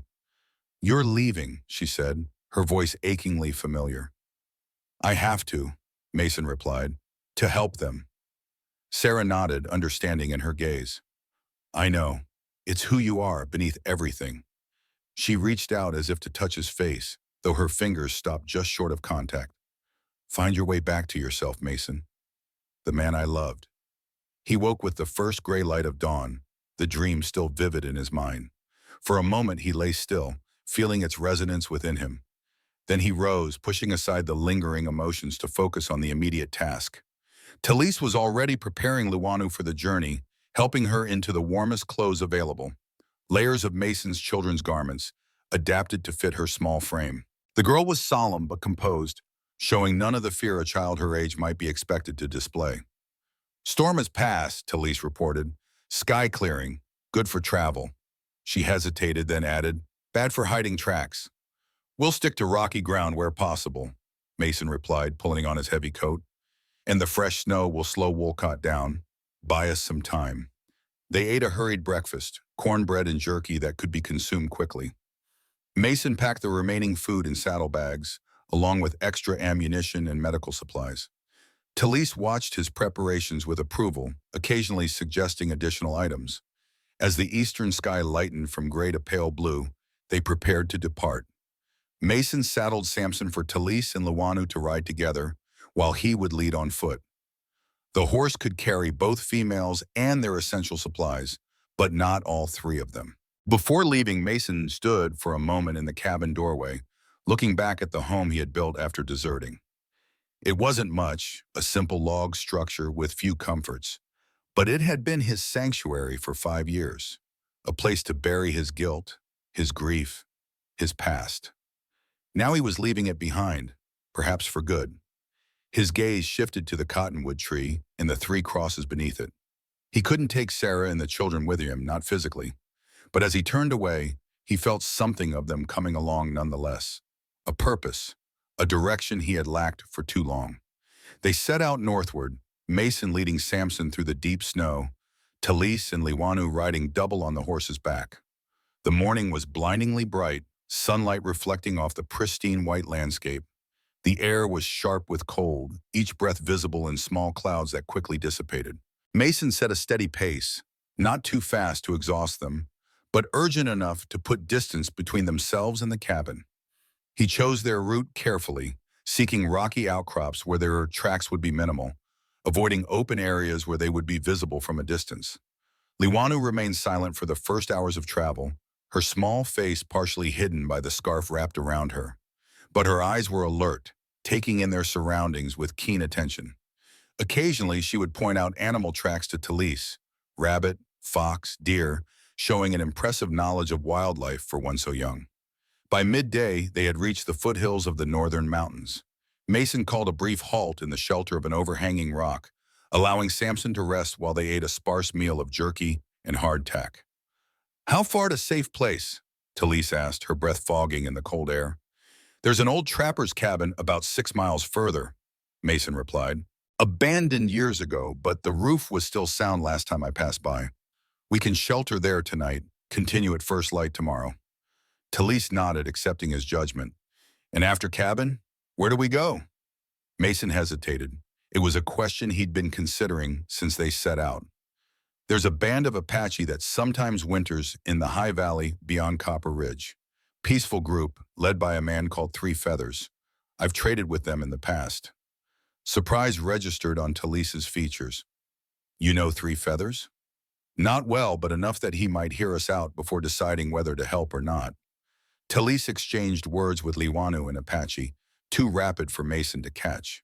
The girl nodded, then spoke in English. Three Feathers is friend of my father. Long ago. This was unexpected information, and potentially valuable. If the band's leader had connections to Luanu's father, he might be more inclined to offer sanctuary. Good, Mason said. That gives us a destination. But first we need to reach the trapper's cabin before dark. They resumed their journey, the terrain growing steeper and more challenging. Mason led them along game trails where possible, the packed snow making for easier passage. But in places they had to break trail through drifts that reached past Mason's knees, Samson struggling to follow. The afternoon light was beginning to fade when Mason heard it. Not hoofbeats this time, but a sharp whistle carried on the wind. A signal. Ambush, Talise whispered, freezing in place. They're ahead of us. Mason scanned the terrain quickly. They'd been herded, Wolcott's men behind them, pushing them toward others waiting in their path. No wonder the sheriff had seemed to give up so easily at the cabin. He'd planned this all along. There, Mason pointed to a steep, rocky slope to their right. That's our only chance, too steep for horses. They veered off the trail, scrambling up the unforgiving incline. Luanu struggled with the climb, her small hands searching for holds on the rough stone. Without hesitation, Mason hoisted her onto his back. Hold tight, he instructed. They were halfway up when the first shot cracked through the air. A bullet struck rock near Mason's head, sending fragments flying. Talise ducked, pressing herself against the slope. Wolcott, the voice echoed from below. Not a deputy this time, but the sheriff himself. I've got men at the top too, Sullivan. Nowhere to go. Mason exchanged glances with Talise. If Wolcott was telling the truth, they were trapped. But the sheriff wouldn't risk shooting Luanu, not while he believed she knew the location of the gold. We're coming down, Mason called back. Don't shoot? What are you doing? Talise hissed. Trust me, Mason murmured. He slid down to where she clung to the slope, speaking in a voice too low for anyone below to hear. When we get down there, I'll create a distraction. You take Luanu and run for that ravine. He nodded toward a narrow fissure in the cliff face about 50 yards away. It might lead through the ridge. And you? Talise's eyes were intense with concern. I'll find you, Mason promised, though they both knew the odds. They descended slowly, Mason helping Luanu down first, then Talise. At the bottom, Wolcott waited with 4 men, all armed, all with cold eyes fixed on the trio. Smart decision, Wolcott said, triumph evident in his voice. Now where's the gold, girl? He directed the question at Luanu, who shrank back against Talise. She doesn't know about any gold, Mason said, stepping forward. This is about your lies, Wolcott, about what you did 5 years ago. Spare me the morality, deserter, Wolcott snapped. We all know why you're really helping them. You think the Apache woman will share the gold with you? Or maybe it's something else she's sharing? His smile was ugly, intended to provoke. Mason felt the rage build inside him, exactly what Wolcott wanted. But instead of lashing out, he smiled. You know what, Blackwood? Mason used the man's old military name deliberately. You always were a poor tracker, never could tell a real trail from a false one. Confusion flickered across Wolcott's face. What are you talking about? That card you've been chasing? The Ace of Hearts? Mason reached slowly into his pocket. It's just a playing card. He flicked it toward Wolcott, who instinctively caught it. No map, no secret markings, just a soldier's lucky charm that brought bad luck instead. As Wolcott glanced down at the card, Mason lunged forward. Not at Wolcott, but at the nearest deputy, driving a shoulder into the man's chest and sending them both crashing into another guard. Guns discharged wildly into the air. Run! Mason shouted to Talise, who was already moving, pulling Luanu toward the ravine. Wolcott recovered quickly, aiming his pistol. But Mason had anticipated this, rolling to grab the fallen deputy's rifle. He fired a shot that struck the ground at Wolcott's feet, forcing the sheriff to jump back. For precious seconds, chaos reigned, deputies shouting, Wolcott bellowing orders, Mason firing carefully placed shots that didn't hit anyone but kept the men pinned down. He caught a glimpse of Talise and Luanu disappearing into the narrow ravine before something struck the back of his head with stunning force. Mason's vision exploded with stars, then darkened at the edges. As he fell to his knees, he saw Wolcott advancing, rage twisting his features. Where are they going? Wolcott demanded, pressing his gun barrel against Mason's temple. Despite the pain, Mason smiled. To a place you'll never find, Blackwood, where all your gold dreams turn to dust. Fury erupted across Wolcott's face. He raised the pistol to strike Mason again, but froze at the sound of an Apache war cry from the ridge above. Arrows rained down suddenly, striking the ground around them with deadly precision. 3 feathers had sent warriors to help after all. In the ensuing confusion, Mason broke free, staggering toward the ravine. A bullet tore through his shoulder, spinning him around, but he kept moving, adrenaline masking the pain. The narrow fissure in the rock was barely wide enough for him to squeeze through. Behind him, he heard Wolcott's shouts turn to curses as the sheriff realized his quarry was escaping. Mason pressed deeper into the darkness, his good hand tracing the rough wall, following the only path available. After 50 yards of winding passage, he stumbled into a wider space and felt hands steadying him. "I thought you would not come." Talisa's voice, tight with worry, but also relief. "Told you I'd find you," Mason managed through gritted teeth, the pain in his shoulder now screaming for attention. "You are hurt," she observed, helping him sit against the rock wall. "It'll keep," he replied. "We need to move. Wolcott won't give up easily." Liwanu approached, her small face solemn in the dim light filtering through cracks above. Without a word, she took Mason's hand in hers, her eyes conveying what words couldn't: gratitude, trust, and something else that made his chest tighten. In that moment, despite the danger still pursuing them, Mason knew with certainty that his choice had been right. "Rest," Talise said, already examining his wound. "Then we continue, together." Mason nodded, feeling the blood loss making him lightheaded. But for the first time in years, despite everything, he felt something unfamiliar stirring inside him. Hope. "They will come again," Talise said from her position above, confirming his thoughts. "More careful next time." "Yes," Mason agreed grimly. "We need to be gone before then." "How?" Talise gestured toward the ravine's dead end. "No way out but through them." Mason studied their surroundings more carefully in the deepening twilight. The ravine walls were steep but not sheer, possibly climbable for someone with skill and determination. And beyond them, if his memory of these mountains was correct, lay a network of ridges that could lead them toward the trapper's cabin by a more circuitous route. There, he pointed to the northwestern wall, where a series of natural ledges formed an irregular but potentially navigable path upward. "If we can get over that ridge, we might circle around behind them." Talise assessed the proposed route with a hunter's eye. "Difficult climb, for the horse, impossible." "We'll have to leave Samson," Mason acknowledged reluctantly. The horse had been his companion for years, but bringing him was no longer feasible. "Take only what we can carry." They worked quickly, redistributing essential supplies into packs they could carry on foot. Mason spoke quietly to Samson, patting the horse's neck in farewell. "They might take you when they find you," he told the animal, "but they'll treat you well enough. Horses are valuable out here." Meanwhile, Talise prepared Liwanu for the climb, wrapping the child's hands in strips of cloth to protect them from the sharp rock. The girl watched these preparations with solemn attention, asking no questions, but clearly understanding the gravity of their situation. Night had fallen fully by the time they were ready to attempt the ascent. The moon, just past full, provided enough light to see by, its silver glow reflecting off the snow and illuminating the rock face. Mason would lead, with Liwanu in the middle, and Talise bringing up the rear to assist the child if needed. "Stay close to the rock," Mason instructed as they began. "Move slowly, test each hold before trusting it." The climb was treacherous, the rock cold and sometimes slippery with ice, handholds few and often precarious. Mason moved with methodical care, constantly aware of Liwanu following behind him. The child proved surprisingly adept, her small size an advantage in finding holds that would have been too shallow for adults. Halfway up, disaster nearly struck when a handhold Mason was gripping suddenly crumbled away.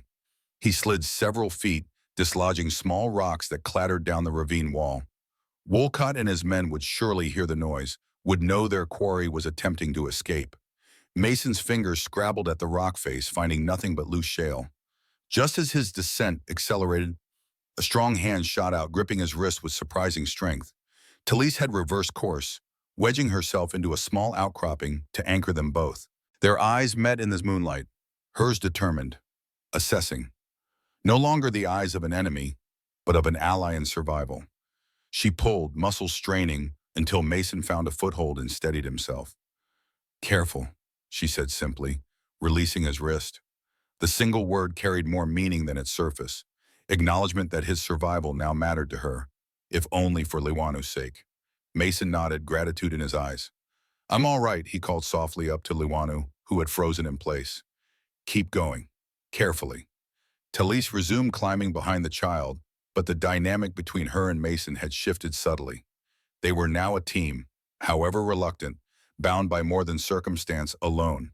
They resumed their climb with increased urgency, the sounds of activity from below spurring them on. Voices echoed in the ravine, Wolcott ordering his men to investigate the noise, to search for any escape route. When they finally reached the top, Mason pulled himself over the edge, then turned to help Luanu up the last few feet. Talise followed moments later, her breathing heavy but controlled. They crouched low, keeping their profiles hidden from anyone looking up from below. The ridge stretched before them, a narrow spine of rock with steep drops on either side. Beyond it, the mountains rose in a series of ascending peaks, stark and beautiful in the moonlight. "This will," Mason whispered, pointing northward along the ridge. "Stay low, move quietly." They had covered perhaps 100 yards when shouts erupted from the ravine behind them. Someone had spotted their escape route, or perhaps simply calculated where they must have gone. "Run," Mason urged, abandoning stealth for speed. They raced along the ridgeline, Mason carrying Luanu when the terrain became too difficult for her shorter legs. The girl clung to his neck, her face pressed against his shoulder to muffle her rapid breathing. Talise followed close behind, her movements swift and sure even in the uncertain light. Gunshots echoed across the mountains, wild, desperate attempts by Wolcott's men to stop their escape. The bullets went wide, but the message was clear. The pursuit had only just begun. They continued through the night, navigating by moonlight and Mason's knowledge of the terrain. When they finally reached the trapper's cabin shortly before dawn, they were exhausted but alive. The cabin was as Mason remembered it, dilapidated but with walls and roof intact, offering shelter from the bitter cold that had intensified with night. Mason secured the door while Talise made a small, smokeless fire in the stone hearth. Luanu curled up near the growing warmth, her eyes already closing from fatigue despite the danger still pursuing them. "She is strong," Talise observed, watching her niece with quiet pride, "like her father." "Yes," Mason agreed, "stronger than most grown men I've known." They allowed themselves a brief meal of jerky and water, conserving their dwindling supplies. Outside, the eastern sky had begun to lighten, the stars fading into a pale blue dawn. Soon they would need to move again, continuing their journey toward the Apache camp beyond Copper Ridge. "Will they help us?" Mason asked as they prepared to depart. "Three Feathers and his people?" Talise considered this, her expression guarded. "If they remember Hototo with honor, perhaps. If they fear Wolcott more than they respect old alliances." She left the thought unfinished. "We'll have to take that chance," Mason said. "Wolcott won't stop hunting Luanu as long as he believes she knows where the gold is hidden." Talise looked at him sharply. "You think she does not know?" "I think whatever her father showed her, it might not be what Wolcott expects." Mason recalled Talis's words about sacred objects, tribal history being more valuable than gold to their people. "Children see differently than adults. Remember differently?" Talise nodded slowly. "This is true. Hototo would not burden a child with secret of real gold. Too dangerous." Her gaze drifted to Luanu, who slept peacefully despite everything. "But he might show her something else, something precious to our people, but worthless to men like Wolcott." They set out again as soon as Luanu had rested, continuing northward through increasingly rugged terrain. The day was clear but bitterly cold, the temperature dropping further as they gained elevation.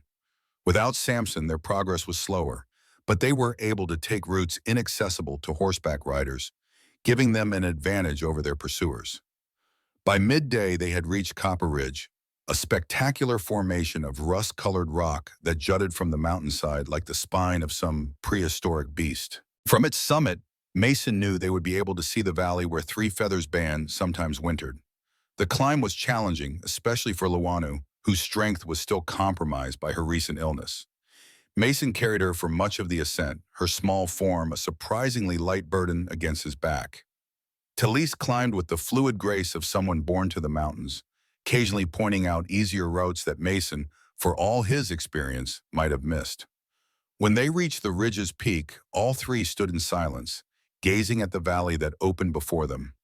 It was a natural sanctuary, a broad, sheltered expanse nestled between protective mountains, with a small lake at its center and patches of evergreen forest providing both resources and concealment. And there, on the valley's eastern edge, was the encampment, a collection of teepees arranged in a semicircle, thin trails of smoke rising from cooking fires. Three Feathers people had indeed wintered here, as Mason had hoped. We made it, Mason said, relief evident in his voice. Talisa's expression remained cautious. Not yet, they must accept us first. They began the descent into the valley, moving carefully on the steep slope. As they neared the bottom, Mason noticed movement from the camp, riders emerging, having spotted their approach. 3 men on horseback were heading toward them, weapons ready but not yet hostile. Let me speak, Talise instructed as the riders drew closer. I know their language, their customs. Mason nodded, stepping slightly behind her while keeping Luanu close to his side. The girl watched the approaching Apache with a mixture of hope and apprehension, her hand finding Mason's and holding tight. The riders halted a short distance away, assessing the strange trio with evident suspicion.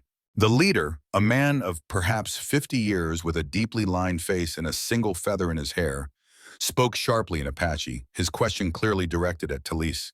She responded in the same language, her voice clear and respectful. Mason caught Hototo's name among her words and saw the leader's expression shift from suspicion to interest. The conversation continued, Talise occasionally gesturing toward Liwanu or Mason as she spoke. Finally, the leader's gaze settled on Liwanu. He spoke directly to the child, his tone gentler than before. Liwanu stepped forward, still holding Mason's hand, and replied in Apache, her voice small but steady. Whatever she said caused a visible reaction among the riders. The leader's eyes widened, and he exchanged glances with his companions.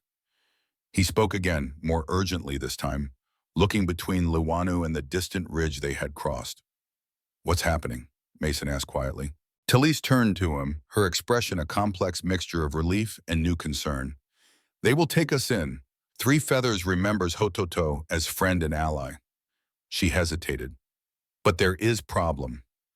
Liwanu has told them about Wolcott, about his search for gold. 3 Feathers says white men have been watching their camp for several days. Men with guns, hiding in the hills.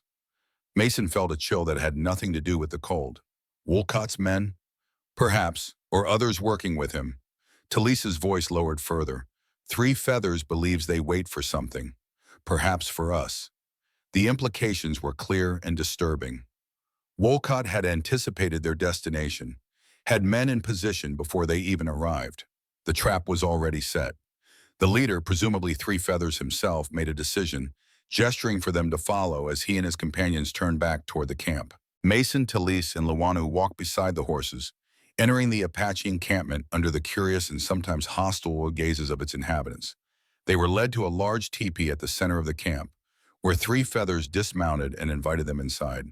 The interior was warm, a small fire burning in a central pit, the air fragrant with herbs and smoke. Several other Apache elders were already seated around the fire, their expressions varying from wary to openly antagonistic at the sight of Mason. 3 Feathers spoke at length, apparently explaining the situation to the others. Occasional glances were cast toward Mason, Talise, and especially Liwanu, who sat with unnatural stillness for a child her age. When 3 Feathers finished, one of the elders, an ancient man with skin like weathered leather, spoke directly to Liwanu in Apache. The girl listened intently, then replied, her voice gaining strength as she continued. At one point, she reached into her pocket and withdrew the Ace of Hearts playing card, showing it to the elders. Mason watched this exchange with growing concern, unable to understand but sensing its importance. Finally, Talise leaned close to translate for him. They ask if she knows where her father's treasure is hidden, Talise whispered. She says yes, but it is not what the white man thinks. She says her father showed her before he died, made her memorize the way. And the card, Mason asked? She says it protected her, led her to you when she needed help, that it was meant to bring us all here, to this moment. Talisa's tone was neutral, but Mason detected a note of uncertainty, as if she wasn't sure whether to believe this herself. The council continued, voices occasionally rising in disagreement. Finally, 3 Feathers raised his hand for silence, then spoke directly to Mason in halting but understandable English. You bring danger to our people, white man. Soldiers watch our camp already. If they find you here, they attack us all. I understand, Mason replied. We didn't know they were already here. We came seeking safety for Liwanu and Talise. 3 Feathers studied him, his dark eyes penetrating. Why you help them? You are white, like those who hunt them. Mason straightened, his answer coming with conviction that surprised even himself. For too long, I've carried the weight of what I helped destroy. It hollowed me out. His eyes found Liwanu across the fire. This child showed me courage when she had every reason to fear me, honor when she returned something I had lost. He faced Three Feathers directly. I follow her example now, not because it erases the past, but because it honors her father's memory better than any monument of stone. The path of healing starts with a single step. Three Feathers considered this, then nodded slowly. Your words have truth in them, but good intentions not enough against many guns. He turned to the other elders, speaking in Apache again. The discussion that followed was intense, with frequent gestures toward the surrounding mountains. Talise translated in whispers. They debate what to do. Some say send us away to protect the camp. Others say help us escape to the north, where larger Apache groups can offer stronger protection. Finally, the ancient elder who had questioned Luanu spoke at length, his voice surprisingly strong for one so aged. The others fell silent, listening with evident respect. When he finished, Three Feathers turned back to Mason. Grandfather says there is another way. If white man truly wishes to help, to make right old wrongs. I'm listening, Mason said. Luanu knows where her father's treasure hides. Not gold that white sheriff seeks, but something more precious to our people. Sacred objects, history of tribe, passed through many generations. Three Feathers leaned forward. If we help recover these things, take them far from here where they be safe. Perhaps white man searching for gold will finally leave our people in peace. Or he'll be even more determined, Mason countered. Men like Wolcott don't give up easily, especially when they believe treasure is within reach. This true, Three Feathers acknowledged, but grandfather has vision. He says path forward is through the past, that Luanu must complete a journey her father began. He glanced at the child who was watching the exchange with intense focus despite not understanding all the words. She must retrieve sacred objects, bring them here. Then we decide next step. It was a risky proposition, potentially beating them directly into Wolcott's hands. But if the treasure was indeed tribal artifacts rather than gold, securing them might be worth the risk. At the very least, it would resolve the question that had driven Wolcott's obsession for 5 years. Where are these objects hidden? Mason asked. Three Feathers looked to Luanu, who had understood the question even in English. She spoke in Apache, her voice small but certain. Cave of Ancestors, Talise translated. High in mountains, 2 days' journey from here. Place where Apache have kept sacred things for many generations. Hototo showed her the way before he died, made her memorize landmarks. Mason considered this. Wolcott's men are watching the camp. They'll see us leave, follow us straight to the cave. Not if you go by secret path, Three Feathers replied. Path only Apache know. It takes longer, is more dangerous, but soldiers will not find it. The decision crystallized in Mason's mind. This was why he had helped Liwanu from the beginning, why he had defied Wolcott and left his home behind. Not just to protect one child, but to right a deeper wrong, to help restore something precious that had been threatened by men like himself. I'll go, he said. With Liwanu to guide us, Talise can stay here where it's safer. Talise shook her head firmly. I go where Liwanu goes. She is my responsibility. Then we all go, Mason conceded, knowing better than to argue. Three Feathers nodded approval. You leave tonight, under darkness.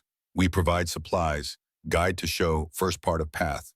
He fixed Mason with an intense stare. But remember, white man, if you betray trust, if you seek gold instead of sacred things, Apache justice will find you, even in mountains.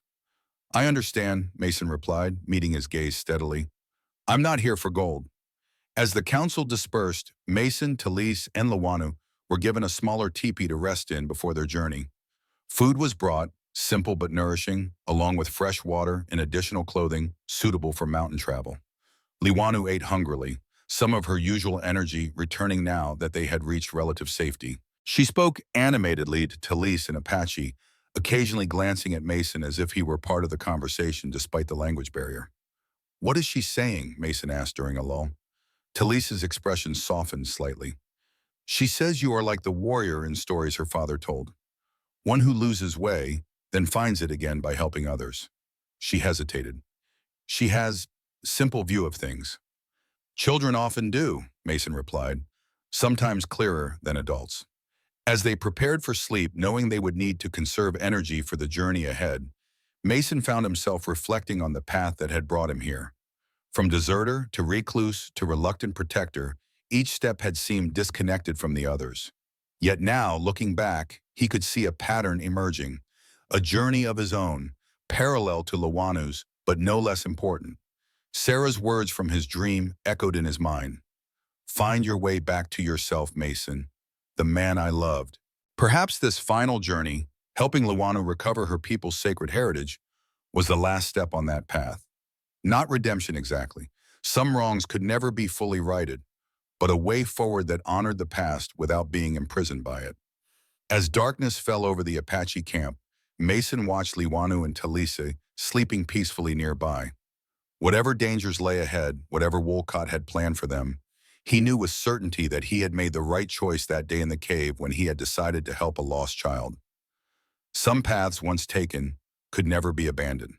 This was his. They departed from the Apache camp that night as planned, guided by a young warrior familiar with the secret path. The journey was arduous, climbing treacherous slopes in darkness, traversing narrow ledges where a single misstep meant death, and enduring bitter cold that seemed to penetrate to the bone. Liwanu led them with surprising confidence, recognizing landmarks her father had taught her years before, her small hand occasionally touching the Ace of Hearts card as if drawing strength from it. Dawn of the second day found them high in the mountains, where the air grew thin and each breath became a conscious effort. Liwanu stopped before what appeared to be a solid rock face, running her fingers along the stone until she found a nearly invisible crack. She spoke quietly in Apache to Talise, who translated for Mason. This is it, the Cave of Ancestors. The entrance was so well concealed that Mason would have walked past it 100 times without noticing. They squeezed through the narrow opening into darkness, lighting a small torch provided by 3 feathers. The flame illuminated ancient paintings covering the walls, hunters chasing deer, warriors in battle, symbols whose meanings had been passed down through generations. Deeper they went, the cave widening into a chamber where the air felt different, heavy with time and memory. In the center stood a small stone altar. Upon it rested a bundle wrapped in deerskin, yellowed with age but carefully preserved. The sacred objects, Talise whispered, her voice filled with reverence. Liwanu approached the altar with practiced steps, as if retracing a path her father had shown her. She spoke soft words in Apache, then carefully lifted the bundle. Inside were not gold or jewels, but items far more precious to her people. A ceremonial pipe carved with the history of their tribe, an ancient stone knife passed from chief to chief, eagle feathers blessed by medicine men long dead, and a small leather pouch containing seeds of plants sacred to the Apache, preserved through drought and war and displacement. As they prepared to leave, carrying these treasures with utmost care, gunshots echoed from the cave entrance. Wolcott had found them. There's no other way out, Mason said grimly, checking his rifle. There is, Liwanu replied unexpectedly in English, pointing toward a dark passage barely visible at the chamber's edge. Father showed me. Secret way. They fled through the narrow tunnel as Wolcott's voice bellowed from the main chamber, demanding they surrender. The passage twisted downward, forcing them to crawl in places, the sacred bundle protected between them. When they finally emerged, they found themselves on an unfamiliar slope, the valley visible far below. Behind them, Wolcott appeared at the tunnel exit, alone and wild-eyed with greed and frustration. Where's the gold? He demanded, gun raised. All this for some Indian trinkets? It was never about gold, Mason replied steadily. It was about justice. What happened next seemed almost predestined. Wolcott stepped forward, the loose rock gave way beneath him, and with a startled cry, he plummeted down the mountainside. Mason moved to look, but Talise caught his arm. The mountain has judged him, she said simply. We must go. 3 days later, they returned to 3 Feathers Camp. The sacred objects were received with ceremony and celebration, placed in the care of the elders who would guard them until the tribe moved north to safer lands. That night, as fires burned low, Talise found Mason sitting apart, gazing at the stars. You kept your word, she said. The debt is paid. Mason shook his head. Some debts can never be fully paid. Perhaps, but new paths can begin. She sat beside him, closer than she had before. Our people go north soon. There is place for you if you choose. Mason looked toward the teepee where Liwanu slept peacefully, then back to Talise. In her eyes, he saw not just the present moment, but a possible future, one he had never imagined for himself. I choose to follow this path, he said quietly, wherever it leads. As spring broke over the mountains, Mason Sullivan, once a deserter, once a recluse, rode northward with the Apache. The Ace of Hearts card rested in his pocket once more, no longer a reminder of past sins, but a talisman of unexpected redemption. That night, as a guide from Three Feathers Band outlined their path on a crude map drawn in the earth, Talise sat beside Mason, their shoulders almost touching. The animosity that had marked their first meeting had evolved into something more complex, not friendship exactly, but a bond forged through shared danger and purpose. "What will you do?" she asked quietly, her voice carrying only to his ears. "After sacred things are safe?" Mason considered the question, one he had been avoiding. "I don't know," he admitted. "My old life seems distant now." Talise nodded, understanding in her eyes. She reached into her pocket and withdrew the Ace of Hearts, turning it between her fingers before offering it to him. "This led you to Liwanu. Led us to you. Perhaps it leads somewhere else now." Mason looked at the card, then at her. In the firelight, he could see not just the fierce warrior who had first confronted him with knife in hand, but a woman carrying her own burdens of loss and responsibility. The walls between them hadn't fallen entirely, but windows had opened, allowing glimpses of understanding to pass through. "Perhaps," he agreed, taking the card. Their fingers brushed, lingering for a heartbeat longer than necessary. Whatever tomorrow brought, danger, redemption, or some complex mixture of both, they would face it not as strangers or enemies, but as two people who had begun to see beyond the barriers of their pasts. The path ahead remained uncertain, but for the first time in years, Mason felt something like hope walking beside him.